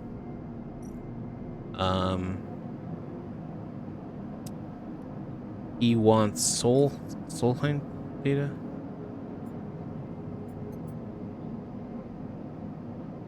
For any Solheim data you dredge up. Wait. Don't I have any? Oh, I already put it in. Okay. What he does with this is anyone's guess. Okay, there you go. Scoping the systems, 15 cryo. He wants more. I'm assuming the 2 that I can access will eventually. So I need a 2 and a 4? Okay.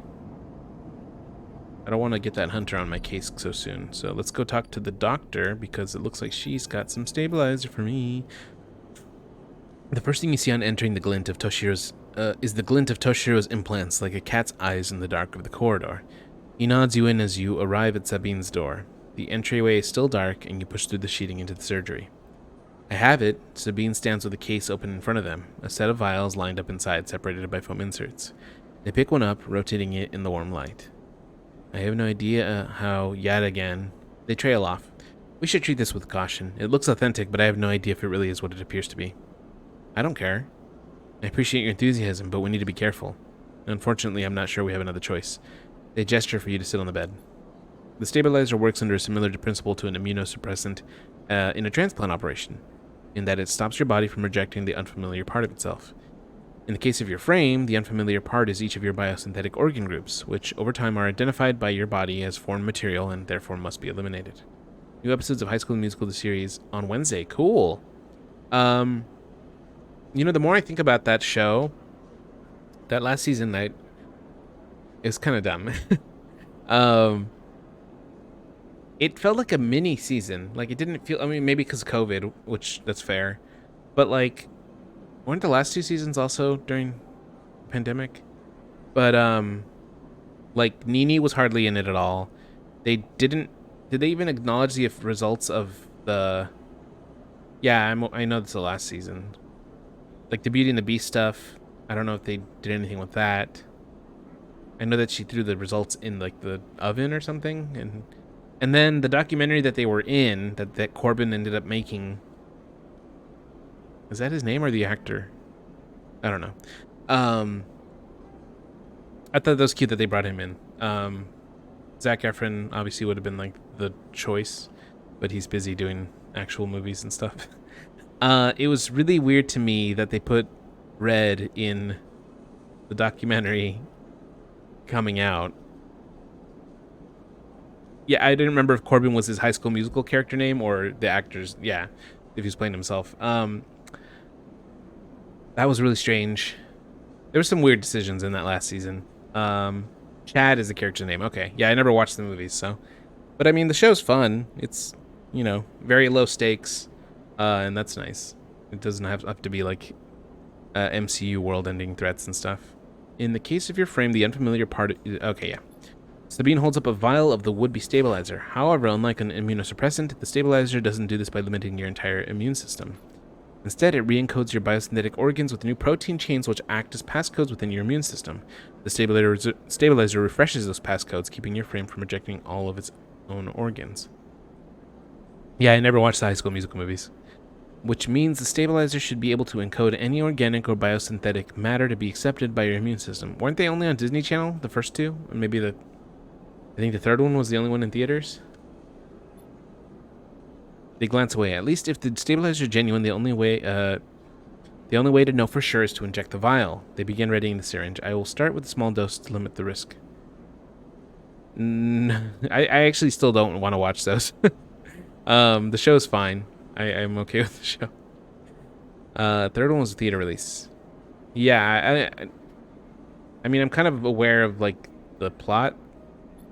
All of them are on Disney Plus. I know. The show is fine, like, and even then, like, I'm kind of getting over the show, but yeah. I'd watch the Lord of the Rings extended editions, but yeah, that's a lot of singing.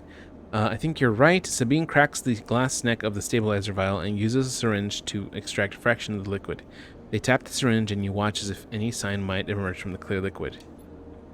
You barely feel the needle, your frame registering the initial injection but with little response. A sensation begins to spread from the site, a fizzing, trembling wave that disperses through your arm with incredible speed. Your vision goes white, and when it returns, Sabine appears encased in shards of sparkling light that slowly fade into darkness as you settle back against the bed. You swim in darkness.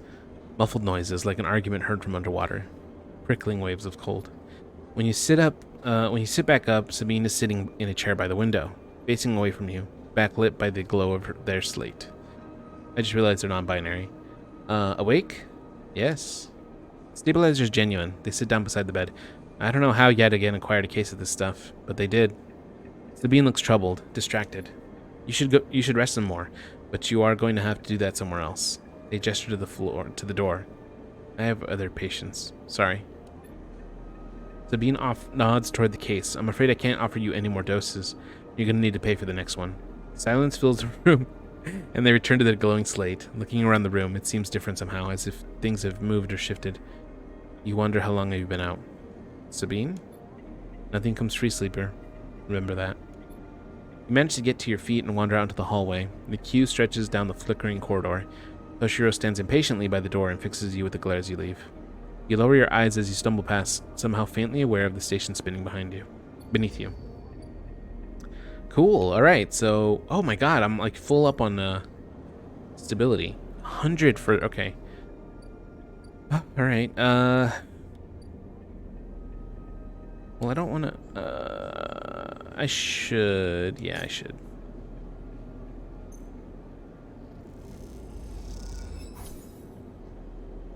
All right, one more fungus fan, and I'll be chatting with what's his face.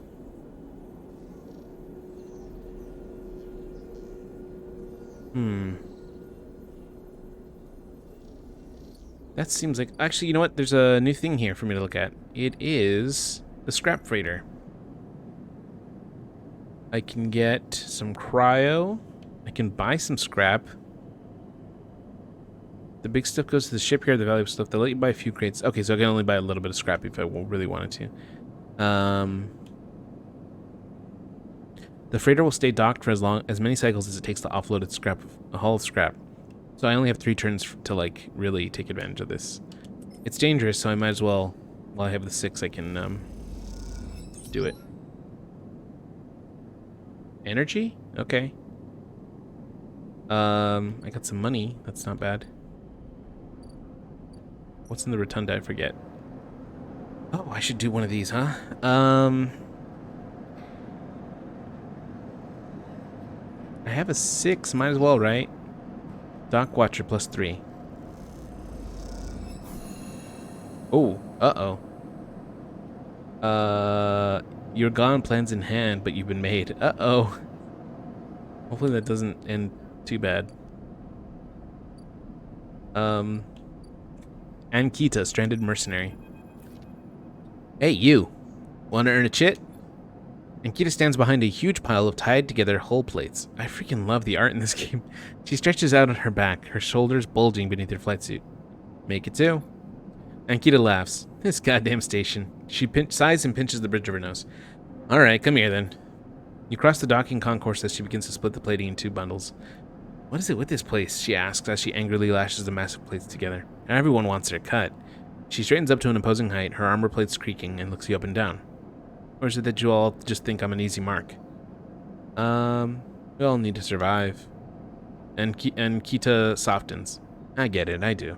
She shakes her head. But if I could go just 1 cycle without some jumped up grifter trying to take me for an idiot, that would be nice. She's a stranded mercenary. I love her helmet. And Kita hoists 1 bundle of plating onto her shoulder. Come on then, enough chat. You gotta earn those chits. You struggle to shoulder the plates, but you do eventually, and Kita gives you a look. Ship's this way, and she sets off down a gantry at impressive speed. As you catch up to her, she turns down a passage, pushing through the small corridor of stevedores. Why are you doing this yourself? You mean why aren't I hiring those good folk? She nods back at the stevedores. I've paid Haven age enough. They're currently rinsing me for a mooring I can't vacate unless I either fix the ambergris or sell it off as scrap. What's wrong with it? It? And Kita looks at you pointedly. Her. She rapidly turns another corner as you trail behind. She got cut up pretty bad on our last job and I had to moor up here for a spell. But since then, it's only gotten worse. Someone got in and sliced the core from our ship mine, so now she's gone dark. She shifts the panel on her shoulder. The upshot is that I'm short 1 ship mind with a ton of repairs to do, and the rest of the crew signed off the moment they got wind I'd been stranded. So, yeah, it's been a time. Anything I can do to help? I don't know, got a ship mine tucked away in that framing of yours? For a moment you aren't sure if she's serious. Ankita swings the plates from her back, almost knocking you over in the process. This is me. She hauls the 2nd bundle off your shoulder. You're the first person I met here who might actually be considered helpful. She pauses, chewing her bottom lip. Look, you want to help? Come see me. I need a hand putting Amber back together, and you don't seem the type to try to anything stupid. She passes the bundles of plates through the ambergris's outer lock and then turns back. Just don't go spreading all this around. Ankita throws you a couple of chits. She gives you a parting nod and ducks to the doorway. Alright, get out of here, she calls back and the lock slams shut. Cool. I got a new job. The ambergris.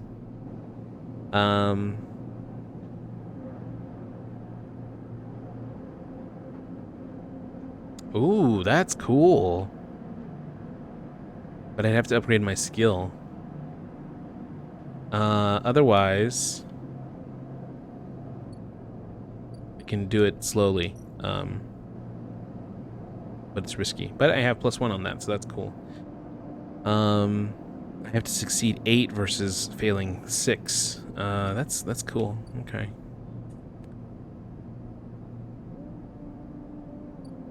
The sealed dock? What's in here? Unlock mag. Don't I have one of these? These old mag locks look like they each need an encryption. Do I have one? I have one. I don't want to deal with that until I have two. Repeatable actions. Buy rations.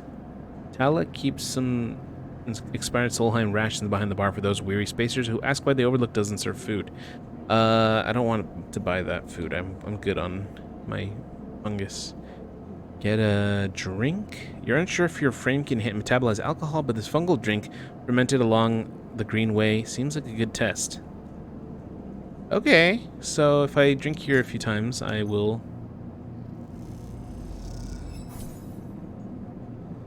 Ooh. Sure. Might as well just buy in right now. And now I'm a regular. I just bought 3 drinks. The glass shatters on the steel bar beside you, and the taunts don't take long to follow. Hey, Haunt! The spacer calls across the low room. What are you doing here? He laughs at his own lame joke. Playing human? I'm gonna ignore him.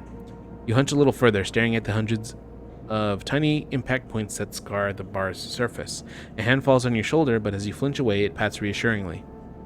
You freeze in place. Out. The voice comes from behind you, spat out like a shot. You turn to see bright eyes, dark hair, a stare that could breach the wall and vent you all into hard vacuum. As you turn back to the spacer, the second glass comes sailing through the air. I want to catch it. You reach up a hand and the glass shatters across your forearm, showering you in fragments. Ouch. Through the haze of glass and Girol vapor, you see Tala leap the bar and close the distance to the spacer. The thud as he slams into the wall echoes across the bar like thunder. Now flanked by other figures quick to their feet, Tala throws the spacer out through the door and stands silhouetted against the rotunda lights. You touch your arm and it feels wet. Someone helps you back to your feet and back onto your stool. Broken glass rattles as it is cleared, and a fresh measure of Girol is slugged out in front of you. That same hand, warm heavy, falls on your shoulder once more. Oh, he isn't coming back here. We don't tolerate that kind of shit here. Tala flops onto the stool beside you. Let's get a look at you. Tala wipes the powdered glass from around the wound, and someone places a bottle of alcohol in a metal tin with tweezers on the bar. She disinfects them and then turns to you. That was an ambitious catch, she smiles, pulling a sliver of glass from your forearm. Stupid, but ambitious. You don't feel the pain, only the string of status messages your body delivers concerning dermal damage and exposed structures. You do feel the care, though, as Tala's bright eyes search your thick synthetic skin for splinters. Let's watch her. Tala works with the skill of someone who has had to pick glass splinters from the skin of a stranger before. She hones in on each bright shard, all the time tapping the tweezer tips in little rhythms that only she can follow. Tala smiles to herself. So, you been on the eye long? Just arrived. I thought so. I've only seen you here a couple of times. A splinter clinks into the tin. Not everyone here is like that idiot. We don't all hate you. She glances around. Some of the regulars, maybe they just fear you. Maybe they're just curious, I don't know. But I do know that the Overlook is a safe place. I know what it's like to be new in this place, trust me. She meets your eye. I'm not trying to convince you of anything or separate you from your chits. I just want you to know that if you need somewhere, you can always come here. Oh, she's so sweet. I know the rations we've got aren't much and the company is limited. But if you need work, I'll happily put you behind the bar. And if you need shelter, well, we can discuss that. You'll be safe. I usually have Francis on the door, but he's up in the Greenway this cycle, haggling with our supplier. Francis tends to be particular about what we serve, even if the clientele isn't. She places her tweezers in a tin with a clink. That's you, Sleeper. Here. She slides the glass of Girol to you. This'll help. She stops, her hand still in the glass. Wait, does this help? I mean, can you get drunk? Let's find out. She laughs. Just don't stay here too long. I'd hate to see you become a real regular. She walks back around the bar, gathering the glasses as she does, and before long is retelling how she threw that spacer out to a new group that just wandered in, complete with dramatic actions. She gestures in your direction and you instinctively look away, back to the worn surface of the bar. You take a sip of the Girol. The earthy fungal tones fill your senses, almost blocking out sight and sound, like diving headfirst into a bog. You may not be able to get drunk, but this connection to something grown, Something fermented, something old. Feels good. That was cool. So now what? I can do a bar shift. Or I can buy rations. I get money. The Overlook clientele can be a tough crowd, but you have Talos backing, and that means a lot. So I could do something there. These are cool. These are like these little goals that I can work towards. Oh, that's right. I need to unlock those. All right. Well, let's see. Oh my god, I got a couple of these. Gain access to the Ort Fabricator. I don't think I'm gonna. Or exchange. I don't have any scraps. How do I get scrap pieces again? On engineer actions. Okay. Extract the past. Extract Solheim. So I need a 1, a 2, and a 4. I think I already did the 1, so I need a 2 and a 4. Disable your tracker. Help Fang chase his leads. Fix the ambergris. Okay. Get to know Emphis. I just need 1 more of those and study the window. Okay. Cool. A lot of goals. Currently. Let's go to sleep. Sleepy time. Sleepy time junction. Hell yeah. That's a 4, so I'm gonna go and get some of that Solheim data. I think that's 2. Yeah.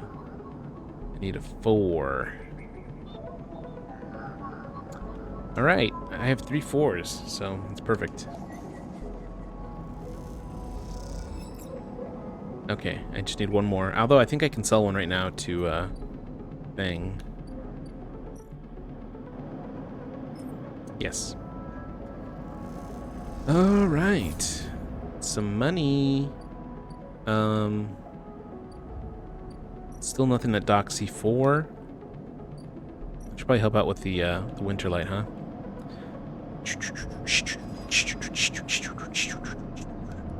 I'll use a 4 here because it's safe. Neutral outcome. I got plenty of turns to like get this one done too, so I'm not too worried about it. This is I'm gonna use a 4 here because I don't want to waste the +6 if it's just gonna get plussed anyway. Come on, baby. Good action. Yeah, +2. Sweet. I'm tempted to do that +3, but I don't want to.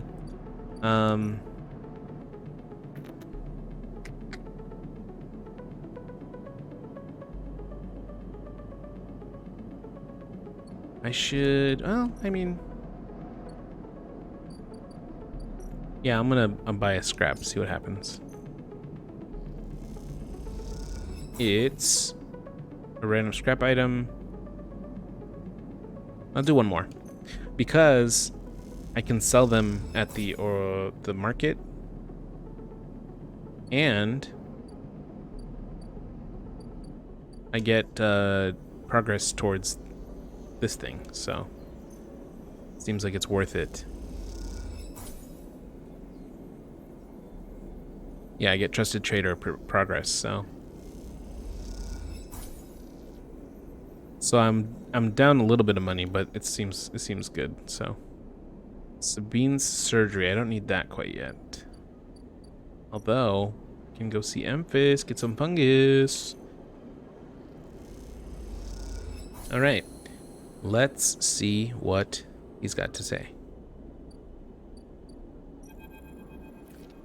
Sleeper! Emphis calls out to you, a booming voice that echoes through the corridor. Tell me a story. He throws a handful of chopped mushrooms into his wok, the fire leaping up to meet the oil. I see you, cycle in, cycle out, but we never speak. Tell me a story. What kind? Any kind. He pauses to drizzle something from the plastic bottle into the wok. But one of yours. He looks up at you. Nothing stolen. You pause, the spice is rich in your nostrils, and you think about the kind of story you'd like to tell Emphis. You look at Emphis, the listener, and imagine he's heard it all before. Perhaps you enjoy a strange story, something with some spice. My dreams. All the sleepers, you tell Emphis, had dreams. Some were simple, memories left over from the emulation process that had become tangled up in their minds and would come out when they slept. It wasn't rare to hear a sleeper in the dorms scream or cry out in the night. But your dreams, those gray skeletal afterimages of systems and structures, of threads and patterns, weren't like the others. They weren't memories or nightmares. They were reflections of reality. Distorted, yes, but somehow true.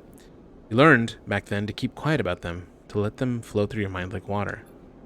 That was until now, until you arrived in this place. Now your dreams colonize your waking life. They slip behind your eyelids with every blink, and now you understand they aren't dreams at all, but some process of interfacing, of speaking, of living in another world that flows through this one like smoke through air. God damn the writing. It's so good. You tell him that you do not know if there's a reason for your dreams. Perhaps you reason it is just some side effect or particular quality of the frame you inhabit. But whatever it is a gift, and you hope to make use of it. Emphys finishes cooking and squints a little at you. Sleeper, he smiles. You are quite the storyteller. He eyes you, and you realize he's trying to gauge how honest you've been in your story. Emphys passes you the meal he has cooked, and you take it gratefully. As you eat, he talks, a natural exchange. Thank you, Sleeper. He looks around at the empty market. But my time is done for today, and I do not want to keep you longer. So I will make a proposal. He gestures to the plastic boxes of ingredients stacked behind his stall. These are good enough for most, but someone told me a story that made me think a couple cycles ago. They said that across the gap in the Greenway, fresh mushrooms grow. Have you heard this? Yeah. Then you already know what I want to ask. Emphys begins packing up his things. Can you bring me some? I cannot cross the gap, and I worry about leaving my things behind. He smiles. I am sure a storyteller like you could handle the trip. I will prepare them for you, and if you wish to tell it, be the audience of another story. Sure. Good. Then I will wait for you to bring them. Emphys slides his walk away and straightens up. I will prepare a recipe then, Sleeper. Good luck with your foraging. You turn away and walk into the main market, the rich taste of Emphys's food still lingering in your mouth. Stories for food, you think. A trade that seems more than fair. Cool, I got a new job for him? Bring him some Girl caps. Okay. Dope, dope. I was kind of hoping for an upgrade point, but that's okay. Chance. Use scrap components at home to repair condition. That's cool. Agent nodes need double data. Give double data rewards. Keep 2 dice even when condition is breaking. Reroll all of your dice once per cycle. And all cryo actions are discounted by 20%. That's awesome. Let's see, what else can I do? I have a 3 and a 6. I think the 3 can probably be used for... I don't want to do that right now, actually. Maybe I can help Ambergris, and Kita with this. Yeah, let's try it. It's a 4. So I think it's like 75% good or neutral. Neutral, okay, not bad. And then I have a 6, which I probably want to use somewhere. Assist a ship builder. I probably should use that on the 4 on that one, huh? What do I want to use the 6 on? What do I want to use the 6 on? Early in the morning.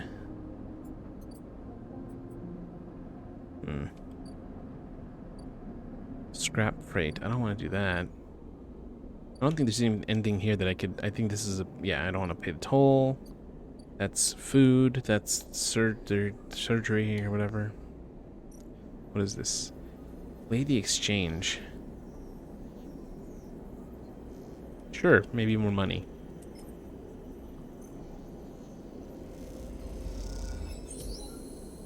Ooh. Sweet. Okay, I didn't know this was +2. Port fabricator. Oh, okay. Ship mines cannot be built from scratch, but if you have enough, salvage fragments can be reassembled with the fabricator. How did I get this? I don't know. All right, well, that's pretty good. I'm happy with that progress. I need, I think a 2 for the last Solheim data for Feng. Okay, I have 2s and several 1s. Okay, that's gonna be a tricky day. For now, though, let's do this. Yes, perfect. Extracting data. Cool. Alright. Talk to Feng, get that. Give it that to him. Feng found something in this last batch of data, and he's very excited to tell you about it. Alright, what's going on, bud? As you enter the bay, Feng is nowhere to be seen. The banks of servers and machines blink out of the dark in staccato rhythms. Unseeing eyes of the station's digital ghosts. Shitheads. Feng's voice echoes from behind a stack, followed by the hammer of a fist on the metal casing. These snaky shitheads. Who's snaky? Sleeper! Feng's smiling head pops out from behind a stack. Just the emulated consciousness I've been eager to see. Come back here. You pick your way between the thrumming stacks, trying not to trip on the loose bundles of cables that blanket the dark floor. Feng is sat in front of a set of monitors mounted to a stack. Tell me, Sleeper, what do you see here? Feng waves at a monitor to his side, glowing with pale lists of information. You lean in closer, looking for the links in the data. The tables seem to be filled with personal information, names, genders, dates, ID numbers, and all the marks of institutional records. Shitheads? Feng laughs. Maybe not all of them, but what kind of shitheads? Solheim. Bingo. I mean, it's Solheim data that I gave him, so that makes sense. He taps at the terminal. I pulled these from the old data you brought in, all employees of the Eye's original owners. And he leans past you and scrolls the list down. This is a snaky shithead. He stabs at the screen with a finger. The name reads Hardin Hurst. A friend of yours? Feng gives you a sideways look. Funny you should say that, Sleeper. He drags a stool out beside him and motions for you to sit. There just so happens to be a Hardin Hurst in Haven Age. He waits for your reaction. Are you sure? Well, that's where you might be able to help me. Feng leans back in this chair. Just think about it. Decades ago, Hardin worked on this station as a... Feng leans across to look at the monitor. Senior Strategic Operations Executive. Feng raises his eyebrows at you. Our Hardin was keeping the money coming in for Solheim. He defined priority growth initiatives, quote, by making sure the extractors they contracted out to were hooked into a system that outsourced all the risk and kept the profit. Good old Hardin shuttled thousands of Palladium Rush workers into an infrastructure, which meant that their cut of the work they did went straight down back into Solheim. So what? So what? He frowns. I grew up here, Sleeper. This is my history. I'm a child of the collapse. Feng turns back to his screen, staring hard at the strings of code flickering by. Before I was born, my parents were Solheim contractors. They ate in Solheim canteens, worked on Solheim ships, they breathed Solheim air and slept in Solheim beds. Feng's voice rises as he speaks, his hands fists on the terminal edge. And the work that paid for that existence? The cycles of hard extraction out in the belt? Solheim took their cut. This was a company town, so to speak, and my parents were just another in the long line of freelance contractors willing to risk their lives for a shot at anything other than poverty. Disposable. This guy, stabbing at Hardin once again with his finger, strategized all of that. Did the sums, and then somehow, thousands and thousands of cycles later, is still going. Still here, crawling in the walls like some shithead snake. He survived the revolution. But how? These guys? They were big time. There's a lot of money can get you. A lot money can get you if you're a company man. Feng relaxes a little. But how's Hardin still kicking? I really don't know. He turns to you and smiles. So we are going to go find out. Hardin is now big shot in the shipyards, just a few degrees back around the eye from here. Feng brings up a map of the lower eye. Haven Age might be born out of Erlin's revolutionary zeal, but a flat hierarchy it is not. Hardin happened to float to the top. Feng zooms in on the far yards. Feng grimaces. The thing is, I don't have access to those systems. The shipyard crew is pretty paranoid, and they don't like anyone from systems digging around their stuff. Plus, we need more than just the name of a Solheim executive. We need proof. Feng holds up a thumbnail-sized drive. That's where this little creation of mine comes in. I call it a ripper worm. He turns the drive between his fingers. It'll rip through any digital storage and spin out a silken thread of filtered data. This one is set on the scent of Hardin Hurst. He hands it over. Getting into the compound might be tricky. Feng puts a hand on your shoulder. But you, however, have a particular knack particular knack for remote access. Ben grins. If you can extract yourself a Haven Age cipher from a Haven Age agent, they sometimes carry them among their data caches. You can crack open the compound's network and slot the worm in through any open port. You never even need to go near the shipyards. So what do you say? Are you up for it? Yes. I knew it. I knew you'd be happy to catch this snake. And don't worry, once we nail this guy, I'll start working on that tracker of yours. I haven't forgotten. Fang scratches at his chin. Anything the worm gets, it'll send back here to me. There's something wrong here, and I aim to get to the rotten core of it. Leave Fang digging through data among the wires and machines of the old station. As you walk out, you try to imagine the eye as it once was. A vast machine running smooth and strong, directed by people like Hardin. A vast Solheim-built machine into which thousands poured from the surrogate systems, looking for a new life. The hope of a better future engineered to line someone else's pocket. It's an idea you're intimately familiar with. You think of Hardin still alive, still part of this place, and wonder if the past is ever truly past. Damn. That was a lot of information. But now I need to... Do I have a cipher? I don't have a cipher. I think I need to hack a Haven Age agent or something. Hey, look who it is. Alright, this is gonna bring the hunter in, but we need to do this. Let's see. Oh, sweet, I got the cipher. A glimmer in the dark catches your eye as the orb of the hunter's head appears in the distance. It's looking for you. I'm just gonna hide. You slip down into the ghostly structures of the eye, a feeling like passing through a cloud as their data structures deform and reform around you. Another glimmer catches your eye, closer now. That roving orb breathed in tentacles. It flickers, jumps once, twice, and then it is here. Hunter is here. Entity, submit to inquiry. Hunter reaches for you in that unpleasantly familiar way, its waving threads creating a cage. Struggle. You push against the threads as they close in, becoming frenzied as you push them aside. You are caught by whipping tendrils and you feel them pulling you away from the anchor of your body. You push through, clearing the threads. Entity, hold for processing. Comes a scream from behind, but you are already gliding away back to your anchor, your body. You awake, dizzy, distorted, but safe. Thank goodness. Now that I have that cipher, let's open up that gate, baby!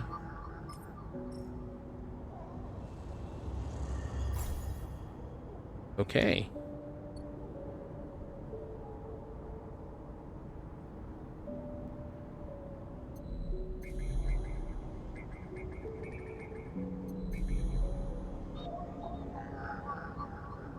Ooh, okay, alright. An open port sits waiting for you to slide in a river worm. What will it find in there? Let's see. Shipyard server slotted. The worm slots in and begins tunneling down a thread. Godspeed, little one. Okay. I think that's good. I don't have that. Okay, I think we're good. I think we just need to... Did I...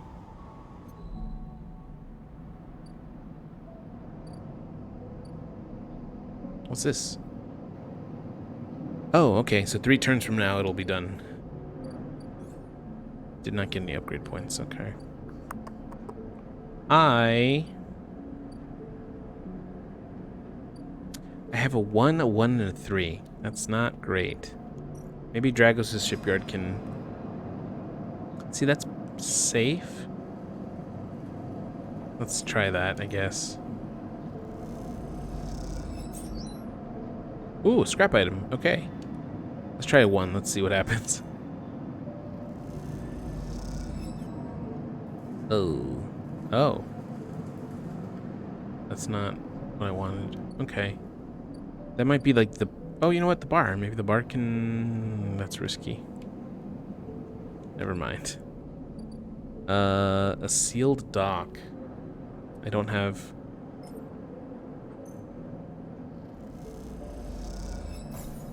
Okay, well... That's why I was avoiding it. Oh, you know what? I have the, scrap I can sell. I need to...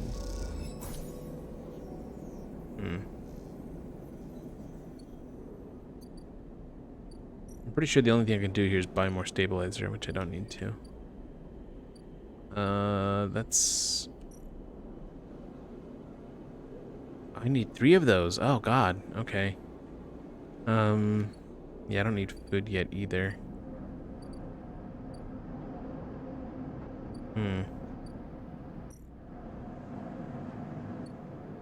I mean, I guess the only thing I could... Well, hold on. Not that I want to be, like, jumping in here again. Yeah, let's spend it on that. Since that's a perfect match. It says an encrypted key. Oh, hey, look at that. Perfect. That's what I needed for the, Oops, wrong one.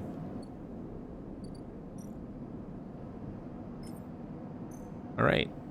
Unsealing the dock. Perfect. And now... Neovend 33. As you slip inside the sealed dock, a pulsing... Look at the art on that. That's really cute. There's like a dog. There's a penguin welder-looking thing. Among the discarded tubing and rusted plates, a machine flickers with a warm glow. As you get closer, you recognize the machine's blocky shape settled into an alcove in the side of the dock. A kind of upright cabinet, it is covered in faded logos and messages from which you assume it was once a industrial vendor intended to dispense and manufacture ship fittings and other mechanical parts necessary. Right? I feel like the ones in Japan might. I don't know. For the regular running of freight and... Okay. The manufacturer is listed as Neovend, and you remember an advert from long ago squeezed among all the off-world recruitment drives that assaulted every planet-born citizen, which chirpily sang that name over and over. You wipe a layer of dust from the cracked screen, thinking of those contractors squeezed by their own corporate employers to pay for every bit of minor maintenance on their rented ships. Enter your registration, chirps a pre-recorded message, catching you off guard. I'm going to press some keys. You reach for the keypad and something begins whirring. At first it sounds like servo motors starting up, but it quickly becomes a whisper, a whining, then a multi-tonal voice that emanates from Neovend. Entity, they hiss. Speak with me. Oh, hey, pretentious one, how you doing? There's a squeal, almost like some strange mechanical swallowing or intake of breath before the machine speaks again. I have need of you, you have need of me. That squeal comes again, and you see that it is the 3D printing apparatus in the upper part of the machine resetting into place, so that each time the servos can be orchestrated to produce that whirring, whining voice. That's horrifying. You are in danger. Danger? The machine creaks. You are marked for deletion, entity. Hunter tracks you. The screech rattles through the empty dock. So the cool thing is, because you can only get here by hacking, that you almost certainly would have come across the Hunter by the time you have the keys to open this place. You remember the strange head, the figure closing in. Hunter. The Hunter Protocol. They taste your signature. The sudden whine sets your teeth on edge. You have seen them. This is the gift of an emulated mind. You close your eyes and the skeleton of the station starts to thrum. Emulated minds are adaptable, move where neurons cannot. The mechanism resets, but emulation makes you target. Adaptable? Yes, you can move through. Networks, clouds, hardware, software, Neovend whines, but you cannot hide there. Hunter is there. The servos judder as the vending machine's casing as they reset. Hunter searches for me also. Hide in this machine. You look at the ruined vending machine, an unusual hiding place for sure. Can counter Hunter, but need entity outside machine. The light flickers. Need you. A screen attached to the vending machine with a swiveling arm comes to life. It displays a flickering map of the station, ghostly threaded, the cloud. Points along the rim, glow in deep red. Points along the rim, glow in deep red. Hunter's always gathering. Doing good. Pretty good. Playing this game. It's very neat. It's like a board game, RPG kind of thing. It's really cool. Hunter's always gathering. Too much data. Must build nests. Masters are gone, but continues hunt. Bring this data. Raid its nests. Masters? Station builders. Solheim. The machine rumbles impatiently. Long gone. Their protocols still haunt. Bring offerings. Safe self. Mutual need means friends, they conclude, tired of the conversation. The whirring amplifies and then suddenly stops as mechanisms within the machine click back into place. The glow fades and your left stood in the dark of the sealed dock, that whirring voice ringing in your ears. Okay. What is, Neovend is hiding from the Hunter Protocol. They need your help to counter it. Extract Hunter data from Neovend. What is that? Oh, okay. A nest? Ooh. How many are there? 1, 2, 3. So I need a 1, a 2, or 2. Okay. That's neat. Let's take a little nap.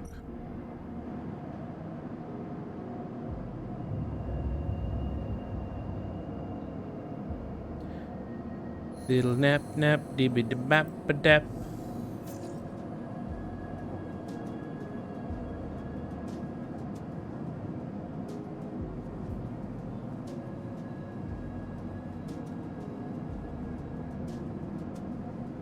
Okay. I have a 1. That's perfect for the data that I need.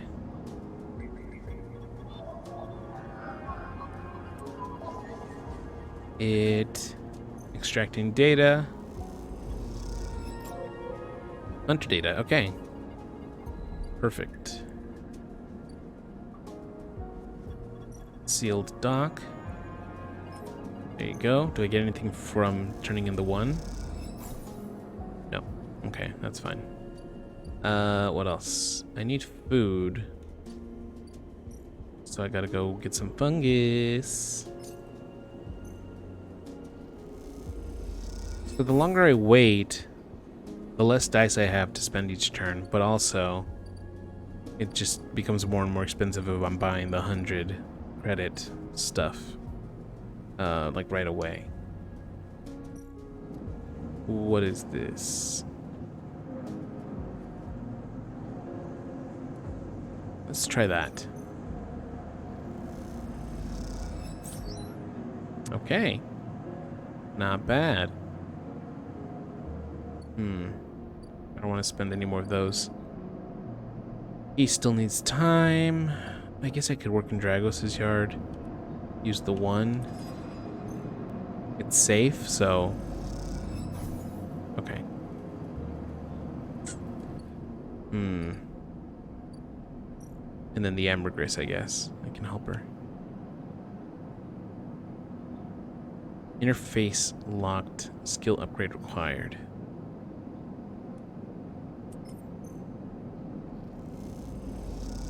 It's a +2. Alright, I just need 3 more ship shapes and we're good to go. Sleep time. Whatever's hunting me is going to be here soon. Hopefully I can talk to Fang about it and it can help me or something. A 5, a 6, and 2 1s. I feel like I need more 2s. But I'm not getting them, so... How do I get these? I don't remember.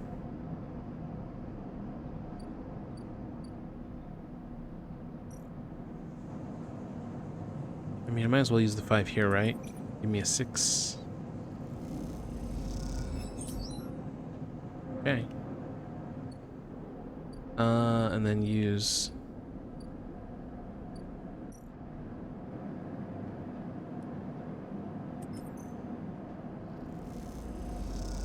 It's +2.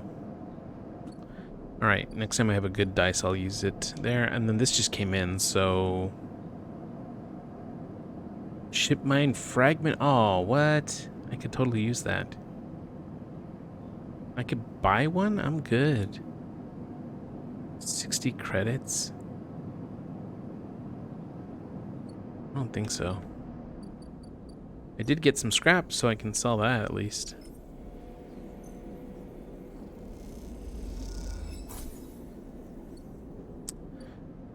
What to do?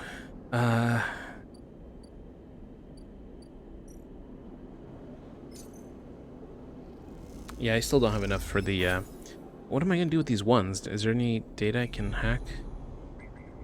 Undernest? No.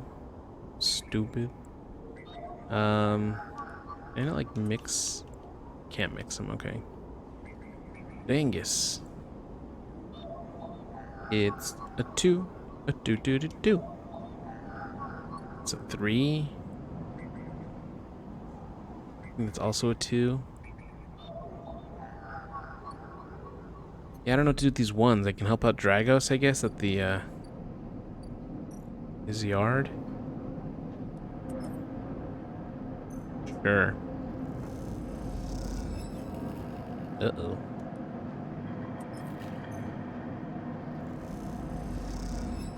Hey, alright, cool. Alright, just one more sleep and then some stuff's gonna pop off, so... We'll see.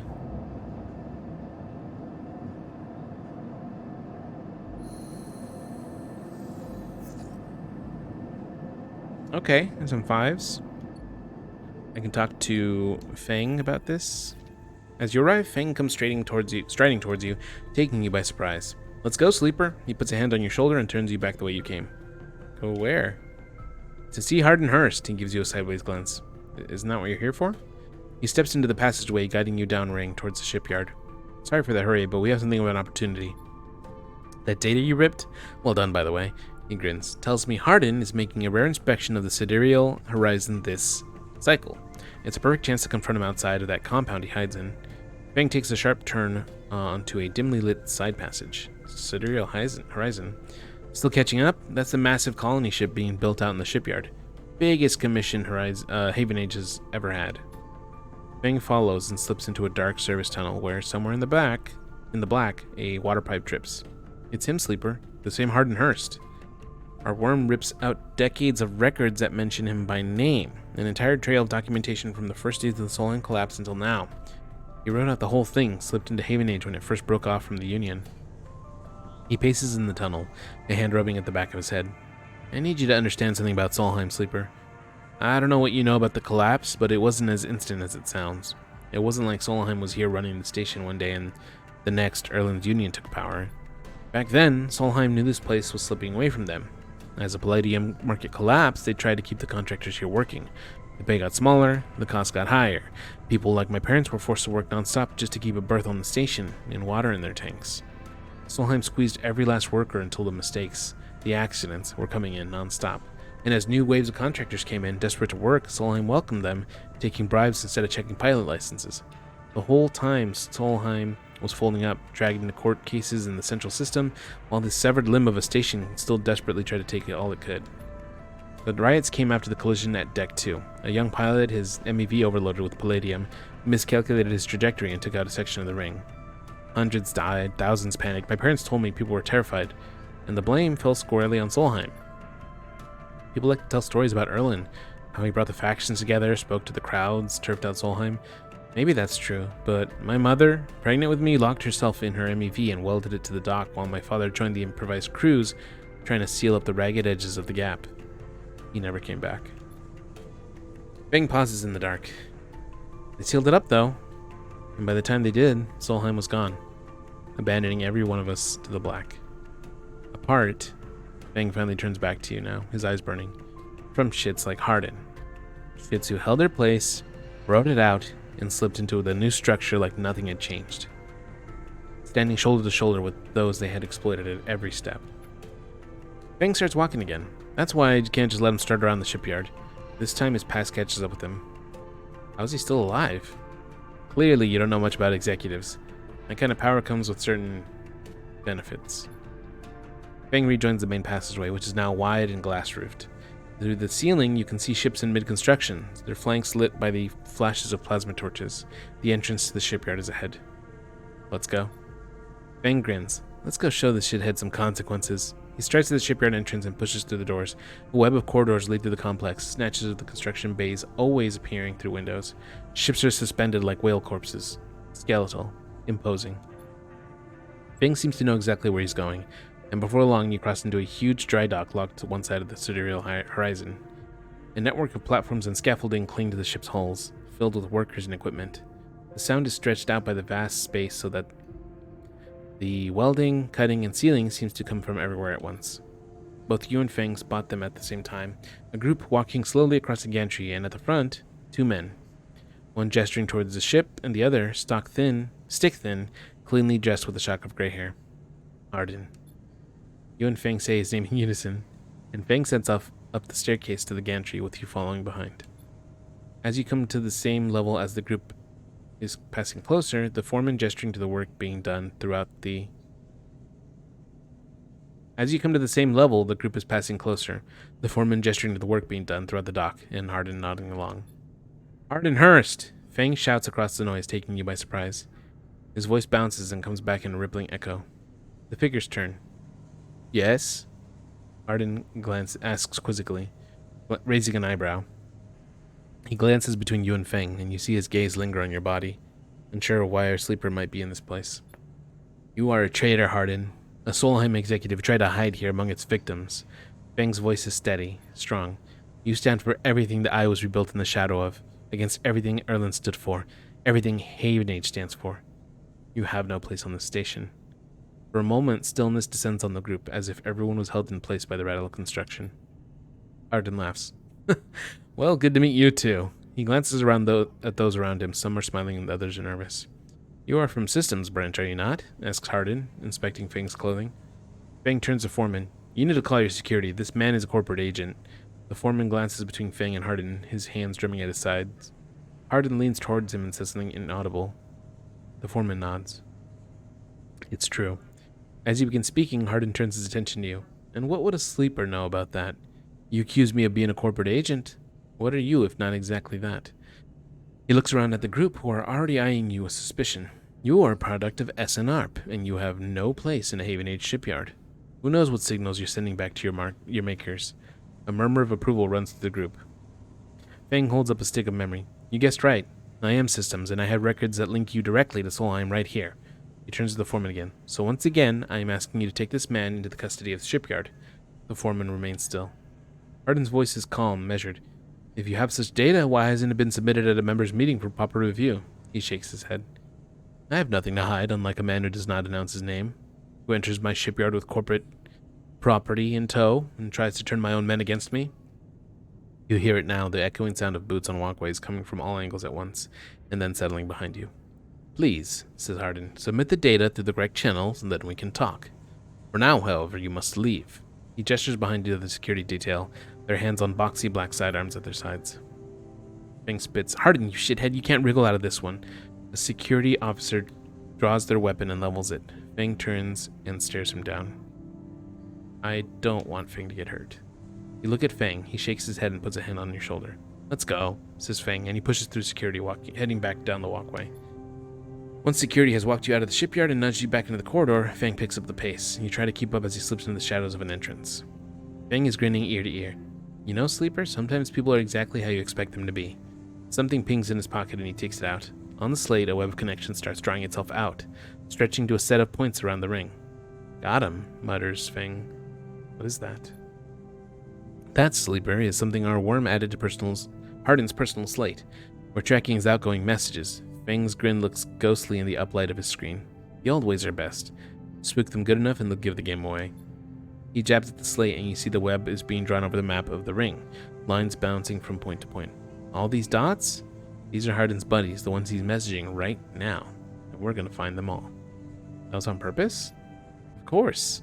Hardin isn't working alone. We need the full set or nothing. Fang glances around and slips the slate back into his pocket. We better split for now, Sleeper, but this is exactly what we need. Good hunting. With a pat on your shoulder, Fang drifts away, back into the flow of people around the shipyard entrance. You watch him go, unsure whether to be angry or impressed. I'm so glad I didn't go for the weapon. Oh, hell yeah, another point. I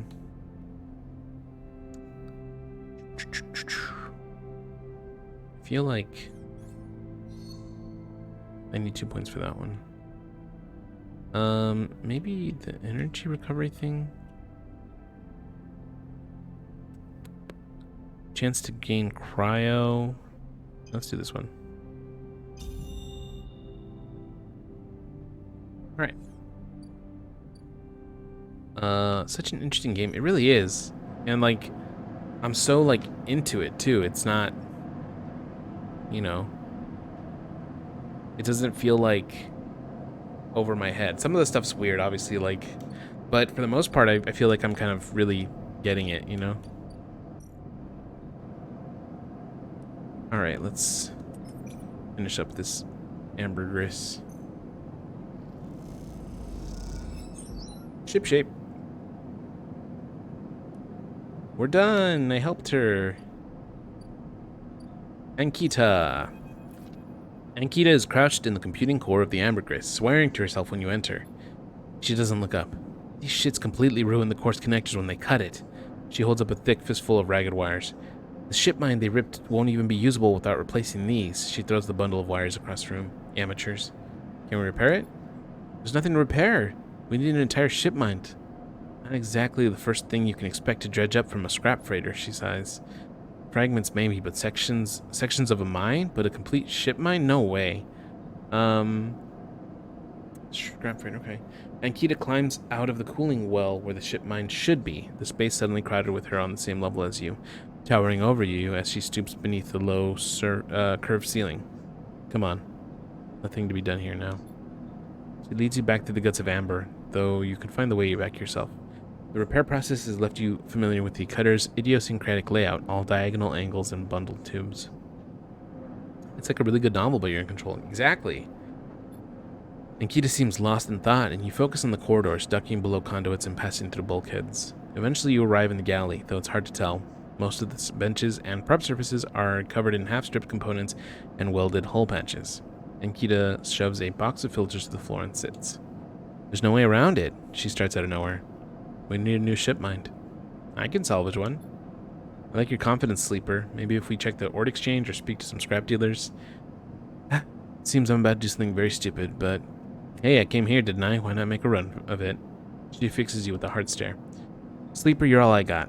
No crew, no friends. You're it. She looks uncomfortable. I appreciate the time you've put in on Amber, and I'm sure she would too, if she could. What I'm saying is, if you screw me on this, I will kill you. She leans over and hands you a stack of chits. A big stack of chits. You don't dare to count them. Get me that ship mine, Sleeper. Don't make me regret this. You won't. Look, just get out of here before I change my mind. You slip out of the galley and head back to the main lock. As you do, Amber growls and creaks like a caged animal. You reach out and a hand to calm her. Time to find Ankita. You misspelled her name there. A ship mine, somehow.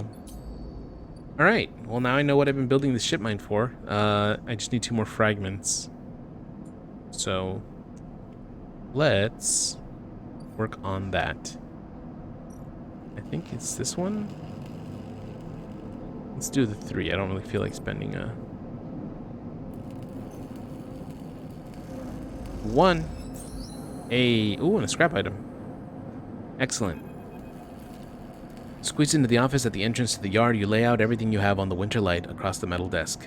Your makeshift forensic notes glow on Dragos' old writing slate, overlapping lines and scrawled annotations. A set of drone scans fill the small terminal with a spectrum of colors, a heat map of damage and decay. A crumpled printout from the office's ship registry lies between them. Beside them, synthetic paper so thin it's almost transparent. Let's look at the slate. Your attempts at a reconstruction of the Winterlight before its fatal accident consists of a series of overlapping sketches and diagrams, showing possible layouts and configurations of the gutted cutter. This was no off-the-shelf model, it was heavily modified, parts replaced with inventive configurations, the new retrofitted into the old, handmade joints and reconditioned filters. This was someone's pride and joy, a lifetime project kept running with care and intuition. It also contained a set of hidden compartments. You missed them at first where the hull had been thickened, the corners rounded to disguise the change, but they are there. Reactor failure. This is the verdict that anyone would have returned after a cursory glance at the stacked heat maps of the remains of the Winterlight. On the terminal screen, the ship is shown in section, blotches of color marking the approximate damage of the ship had sustained. Dominating the view is a single blood-red rose radiating from the ship's fraction drive. A simple story. A catastrophic failure of the drive core leading to a fatal hull breach. A well-documented failure, likely brought on by wear or misuse. But you aren't looking at the rose of the reactor. You're looking at a smaller, paler mark, one that might be easy to miss at first glance. It's thumbprint size and delicately placed over the control servos for the ship's main external airlock. It suggests a controlled, shaped explosion, one designed to punch through the hull and allow access to the airlock from the outside. You're looking at it because it is troubling you. Oh man. A plain list shows the registration history of the Winterlight, the gaps between the entries tantalizingly opaque. Its first registration was a couple thousand cycles ago on this very station, logged at the central hub.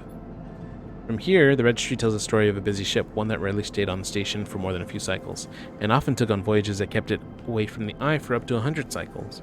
The Winterlight got little rest. An old ship, many cycles under its belt, carefully maintained. A reactor failure preceded by a carefully concealed external entry, a suite of hidden compartments tucked away. This was the Winterlight, and this was its story. That's not the full story, because there's something else. It's a little more than a list, a tiny chunk of data you were able to pull from the ship's systems. The main systems were fried, of course, but the Winterlight had a separate system, one tucked away in one of its hidden compartments, armored, air-walled. This list, the only recoverable piece from the whole system, is a partial inventory. It details the contents of some of the hidden compartments. Some of it you recognize, some of it you don't. Ship mine ROMs, shimmer, cryo chain codes, and then the final entry, passenger, sleeper. You stare at the list on the terminal and try not to think about what it was like arriving here, in the cold for so long, half frozen in the freight container. Had this sleeper been smarter? Luckier? How had they convinced the Winterlight, a smuggler ship if you ever saw one, to extract them from SNARP? I feel like... yeah. Luckier, you laugh. There had been no remains found in any of the Winterlight's compartments. You had checked. They weren't so lucky, you guess, not in the end. You hold up a vial of stabilizer to the light. This was all you find in their compartment. A parting gift from SNARP. Well, it won't go to waste now. You put it back in your pocket. The thought still bothers you, though. 2 ships carrying sleepers coming into the same yard, 2 one after the other? That feels wrong. You flick back and forth between datasets on the terminal, thinking. And you see that thumbprint again. The mark of someone trying to get in. Someone who entered the Winterlight with precision and speed, and then they were done, left the reactor to clean up the rest. The thought of that person makes you shiver. Suddenly, the office door creaks open. Drago stands in the doorway, staring at the equipment and notes you've assembled. What is all this? He snatches the slate from the desk faster than you realize he could move. You're running an investigation here? What am I paying you for? The drone on his shoulder starts whining shrilly, his anger passing to it through his implants. Are you hiding something? Hiding something? I'm hiding you, goddammit. What are you doing for me? Digging around in my business? He starts shaking his head. I know you have a lot of questions, but this isn't the way. He turns away, muttering to himself, this is the last thing I need. Who's bringing you these ships? Dragos freezes, suddenly angry. Why are you asking? You looking to get us both killed? We cooked these things up. That's our part. Their part is something I don't want to know. Drago seems to steady himself and then turns back to you, the heat map of the reactor failure reflected in his headset's glassy eyes. I've given you a place to stay. I've given you work. He stumbles over the words, unsure what to say. There's plenty others who would have sold you on, turned you in. But not me. No. I appreciate that, but don't. He shakes his head. I'm not discussing my business with you. He quiets the drone. I've done well by you and you've returned the favor. He straightens up and clears his throat. But this obsession you have with this ship isn't going to work for me. I can't have you making my clients nervous. I can't have you digging up whatever it is you're after. He sighs. You can't work here anymore. What about the Winterlight? He reaches over and switches the monitor off. Forget about the damn ship. You have enough to keep you up. Dragos reaches across to you and flicks off the terminal. As the light of the monitor dies, a kind of eerie calm falls on both of you. Whatever this was, it's done. You made it out, Sleeper. That means you have to move on. Someone killed that ship and its crew. You want to meet them? He shakes his head. We are done here. In the dark, Drago's headset glints, and you wish for a moment you could see his eyes and meet them. Maybe then he would understand. This is like a really good novel. You get up from the desk and Dragos gathers the notes, stuffing them into a pocket of his overalls. He holds the door for you, his headset as expressionless as always. You can stay in that container. I won't take that away from you. Don't come back. His tone is final, definite with an edge of disappointment. You walk out of the office and then out of the yard, not stopping to look back. You leave the yard, thumbing the vial in your pocket, knowing that this, at least, guarantees you a little more time. And as you walk, your mind once again drifts to that person who killed the Winterlight, and whether or not that person will come for you. What? Trophy. Dude, that's rough. That was like, that hits like a freaking punch in the gut. Damn. Right? Like,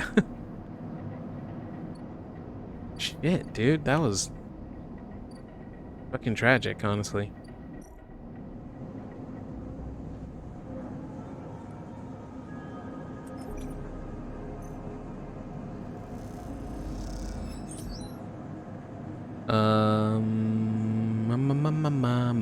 You know, let's just get risky with it. Ooh, that's all right. I got the money. Ooh, I have money. I forgot that Ankita gave me some credits. Let's go buy some fungus. Do you think I have to pay the toll every time I go? I mean, that's how those work, right? I should probably wait until I have a full thing of energy. Oh, I can use the stabilizer if I want. I think I'm gonna...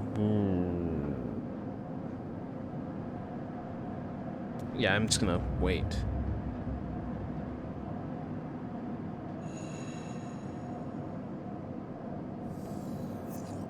Oh, man. All right. Something's coming up. Oldest sleeper, comes a voice from behind you. Don't you run. He knows where I live. Good. Good. A hand pats your coat down. You know your master's voice. Oh, okay.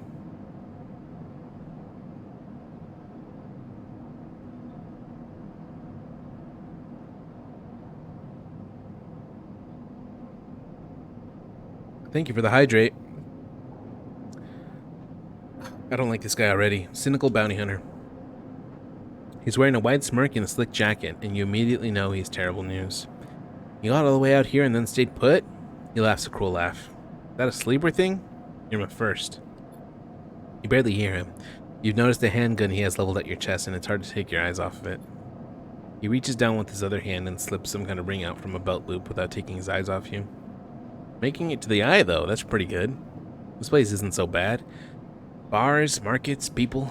I pull most of my contracts out of asteroid caves or off of godforsaken moons. He splits the ring into two perfect circles.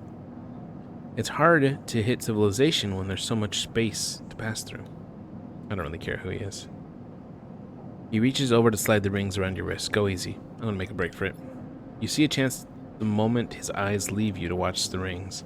You spin, knocking him away and sprinting down the corridor.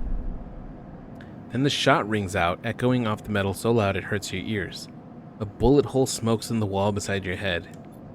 You freeze and Ethan closes the gap. This is a very boring routine. Trust me, I've seen it all before. He slips the rings over your trembling wrists.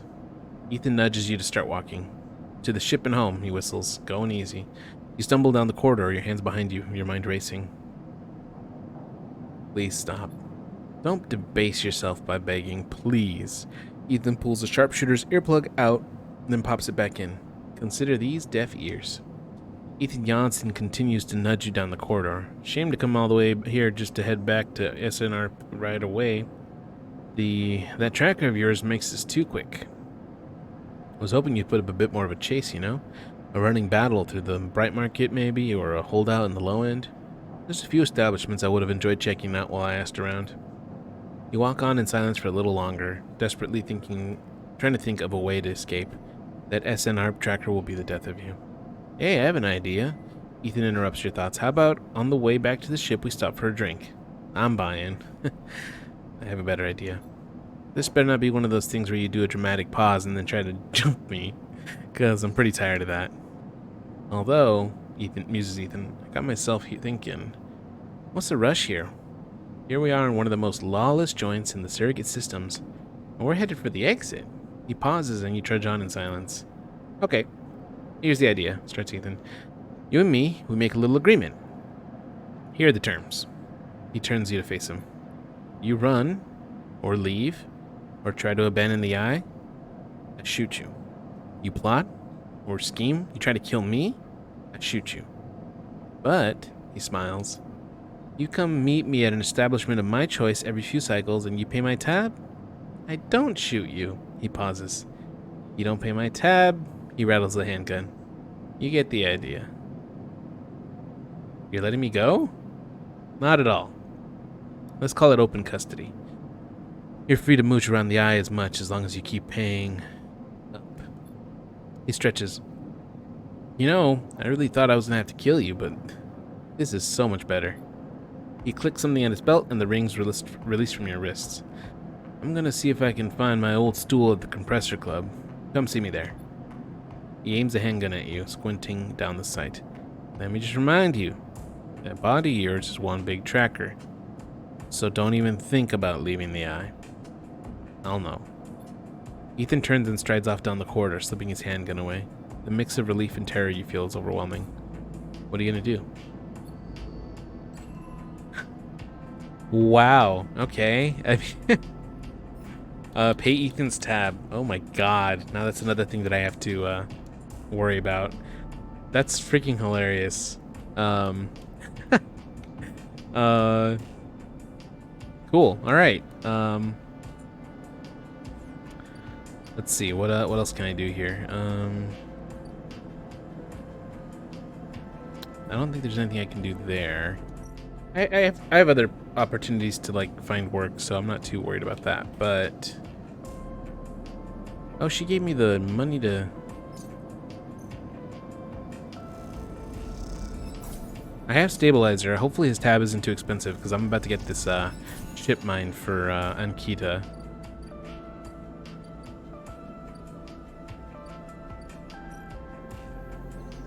Fabricate ship mine, baby. The fabricator's whirs and crackles as it assembles the ship mine. It opens to reveal a completed but heavily dented unit. Great. So he's gonna Minecraft. That's cute. 4 cycles from now, he'll have a tab. I hope it's not too expensive. I swear to God. I can sell one of these. Oh, that exchange was actually pretty cool with Ethan. I don't like him, but you know, I'm picturing in my mind Sam Rockwell from like Iron Man 2 specifically. Just a little sleazier. Ankita, guess who's got a ship mine for you? You drop the huge cylinder onto the mess room table, and Ankita can't hide her excitement. Alright, let's see what she's got to say about this. Onto the table with an emphatic bang. Ankita spins around from where she's been poring over some documents on her slate. Holy shit, Sleeper, did you actually land a ship mine? She rushes over and hefts the huge cylinder, turning it back and forth. Shit, it might actually work. She smiles wider than you've ever seen. Where'd you get it? I built it. Built it? Well, you are full of surprises. Ankita bangs on the galley wall. Hear that, Amber? The Sleeper got you a new ship mine. The sound echoes down the ship's passages. You have to admit, being in a small space with Ankita when she's excited is a little intimidating. Ankita puts the ship mine back on the table. I'll start the process of fitting it as soon as I can. I might need your help with some of it. She heads back towards the counter to grab her slate. This isn't the only good news today either. It looks like my good karma is finally coming in. She throws the slate onto the table and spins it so you can see the screen. Take a look at this. You see a list of names and numbers. Nothing that exciting. Along with what looks like a transit timetable. I found them. The thieves? Exactly. Well, the thief, singular. She points to a name on the list, or more specifically, Ashton Cade. It was his past that was used to access Amber and slice the ship mine. I thought he might have been killed or robbed, his past stolen, but it turns out he crossed the Founder's Gap the very next cycle. Founder's Gap? That big rift in the station? You can't cross it without the Founder's Ferry. She leans back in her seat. I know some of the crew over at the ferry. Old Mercs used to run in an outfit I worked with. I saw them in the Overlook, and they mentioned they saw Ashton crossing. I checked the manifest, and there he was. Looks suspicious. He hasn't said a word since the theft. And anyone wanting to hide out might head to the Greenway to go to ground. She flexes. You won't get far, though. There's no real docks out there. Only a couple jetties in the wastes. Going after him? Not yet. First, I want to fit the ship mine. She pauses, but maybe you can help me out? Where's this going? It's like this. I head over there, especially in Amber. He'll spot me a mile off and go underground. He'll find a way to slip the station, or he'll bury himself so deep in the wastes no one will ever find him. But you, Ashton doesn't know you. All I need is for you to go there and sniff around. Not the commune, not the stacks. He will have gone to the edges, the margins, the wild places. That's what Ashton likes. You see him? You locate him? Ping me on this. She hands you a comm earpiece. Seeing as this is merc work, I'll be happy to give you merc pay. She shifts in her seat. Thing is, I haven't got much left. So how about I tell the boys who run the ferry to give you a discount? I know it's not much, but once I grab this coward, I'll pay up. 200 cryo, nothing less. What do you say? Sure. She gives you a good heavy whack on the shoulder. Good, I owe you. She lifts the shipmind up onto her shoulder with worrying ease. I'm gonna go get this fitted into Amber's core. You get any info, any sense of where Ashton's hiding, let me know. She goes to turn and then stops. And once again, Sleeper, thank you. I appreciate it. Nikita stomps off into the guts of Amber with the shipmind, leaving you in the galley. You glance around, a sudden nervous energy descending at what is to come. You never thought you'd get work as a mercenary, but then again, it seems the eye is full of surprises. Cool. I got a new job. Immediately. It's funny. I don't need Dragos. Can I even, like, talk to him anymore? No? Damn. Threw me out just like that.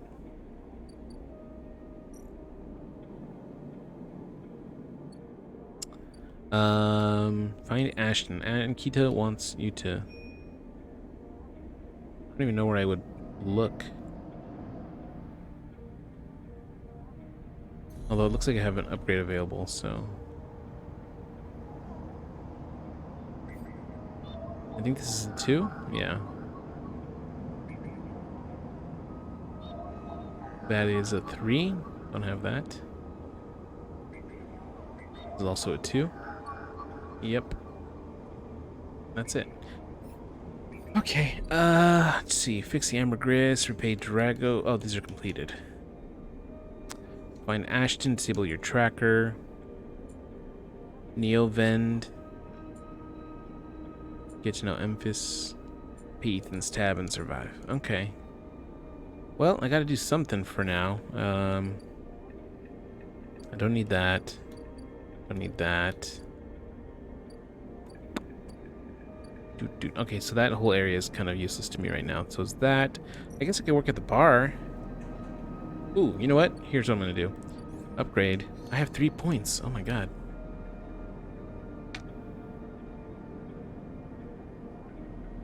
I'm gonna zero that one out. And then I'm going to...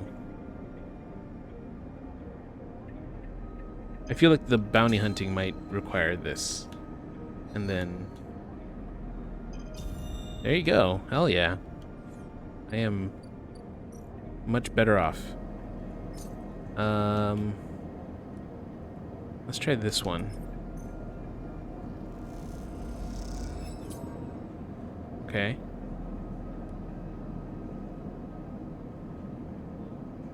Let's try that again. Hey, okay. And then I have one more dice to use. One die. Oh. Sure. +2, hell yeah. Alright, so... Ooh.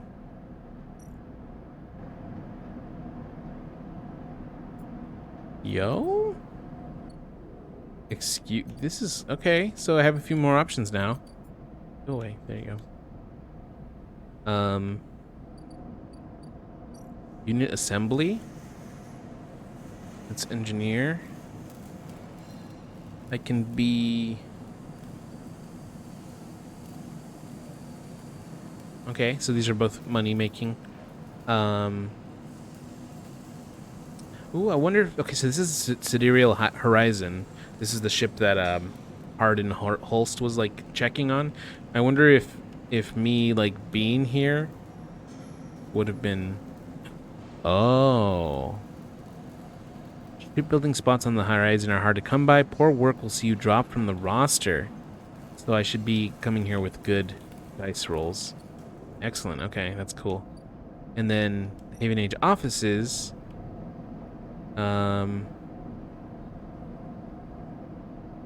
Okay. A slate in the office advertises that Haven Age are looking for informants on gang activity in the eye. They'll pay. I actually have one of these, so let's see how much they'll pay. More opportunities. That's cool. Not much, but honestly, I didn't really have anything else to do with that. Lem and Mina. From the walkway, the sidereal horizon looks impossibly vast, a landscape of plating and frames. All along her flanks, torches flicker, drones maneuver, arc lights glint. The sense of scale of industry is both stunning and strangely unsettling. She's quite beautiful, I think. Oh, it's a kid and his kid. A guy and his kid. You turn to see a figure a little way down the walkway, leaning at the railing. He's thin, ragged, his work gear poorly fitting and loose. The torches of the sidereal horizon flicker in his eyes as he turns to you. Lem. He leans back from the rail, revealing a child standing beside him, staring out at the ship. And this is Mina. He adds with a smile. Hi, Mina. She stares and tucks herself behind Lem, who dutifully picks her up. She's a little slow to trust. Aren't you, Mina? Plus, I mean, I'm a sleeper, so I don't exactly look like the rest of them, I think. She buries her face in the folds of his overalls. Mina looks out from Lem's chest, a dark brown eye twinkling among the rough material. You working on her, then? Lem... Hey, Nina, what's up? Lem... JKJ, okay. Oh, that's funny. That's funny. You working on her, then? Lem asks eagerly, gesturing to the vast ship, or just admiring. He shifts Mina's weight to his other arm. Admiring. Understandable, he nods, gazing back out at the sidereal horizon. You like her too, don't you, Mina? He jostles her a little. She's Mina's and my ticket out of this place, our escape vector, so to speak. The ship? You haven't heard? Anyone who takes a Haven Age contract on the horizon will be entered into a draw for the transit support crew. We won't get to sleep the journey through, but a couple of decades of service will be nothing for me and Mina if it means landfall on a new world. Decades? It's a long trip, he straightens up, stretching his back. That's a colony ship, friend. The Celis Foundation is sending thousands of people to settle a system well outside the reach of the core worlds. It'll be a totally independent colony. No surrogacy, no corporations. Celis Foundation? They're Haven Age's clients. Yeah, some wealthy project from the core systems, interested in independence and self-sufficiency and all that. They hired the whole shipyard out, helped rekit it and everything. He strokes Mina's hair. Someone else's dream, I suppose, but it doesn't mean like people like me and Mina can't tag along. Mina responds by pushing his hand away. Daddy, she whispers, food, pulling an exaggerated, grumpy face. She glances furtively at you as she plays with the set of dog tags that hangs from Lem's neck. I'm just chatting a little, Meanie. Oh, that's cute. Her nickname's Meanie. Give Daddy a sec. He turns back to you and suddenly notice how tired he looks. I'm not on the Haven Age crew yet, but I'll work my way in. You can do it too, friend. We'll have to stick together. He smiles a little shakily, and you wonder how long he's been working to break into the official shipyard crew. For sure. He looks at the horizon as if to pull energy from those flickering torches from the vast hull. We've got to hold out, okay? You aren't quite sure if he's talking to you. That's how it works. While he stares out, Mina catches your eye curiously. You agree, Mina? She straightens up and meets your eye. Daddy loves me. She says it stubbornly, daring you to question her. Lem smiles and lifts Mina. That's it. We hold on. He smiles sheepishly at you. We are just a couple of softies, isn't that right, Mina? He sets her down, standing by his side, and she clings to his leg. Gotta go feed this one. He pats her back. Maybe see you on the shift, huh? He turns and they walk down the walkway away from the shipyard. You see them talking, and then a moment later, Mina turns around and stops. See you, robot. Her shout echoes down the walkway, and she flashes you a parting smile before running to catch up with Lem. Watch them a little before you turn back to the impossible scale of the horizon, a ticket out. Damn, son. Thing's huge. Alright. This is really cool. I am so glad that I decided to check this out.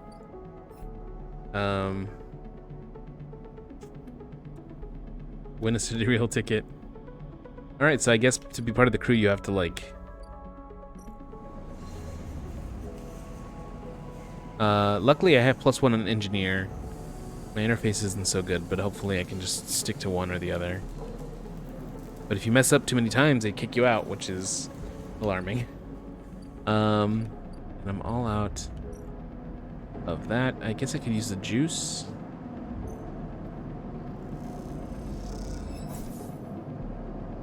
And my cycle.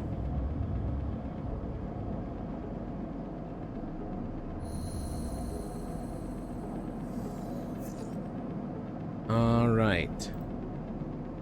I think that's a good place to stop, though. This game has been really fun.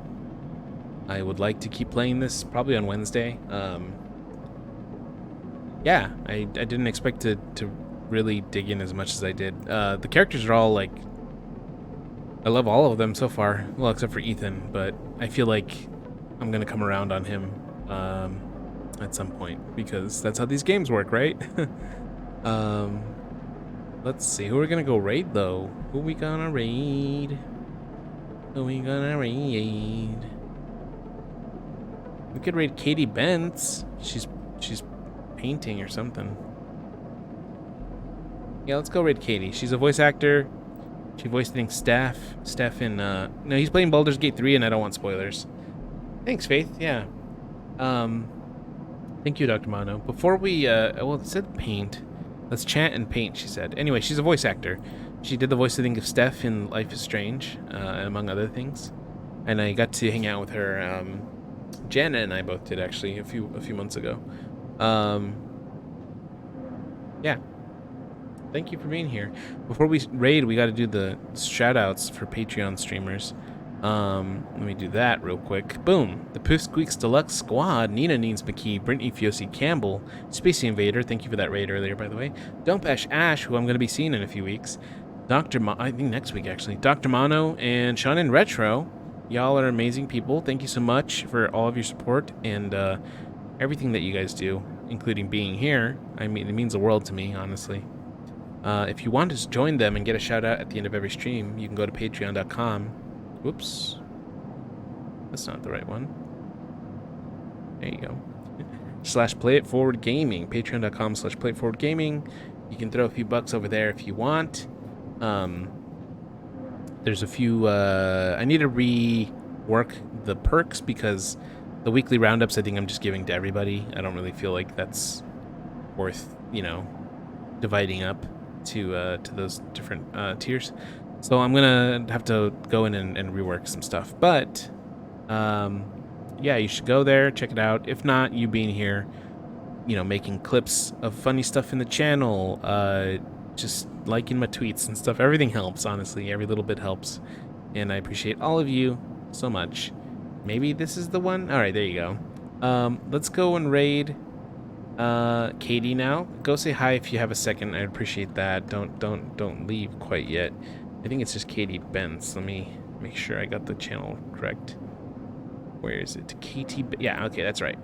And if you can copy the raid message, we're playing it forward. It's cute.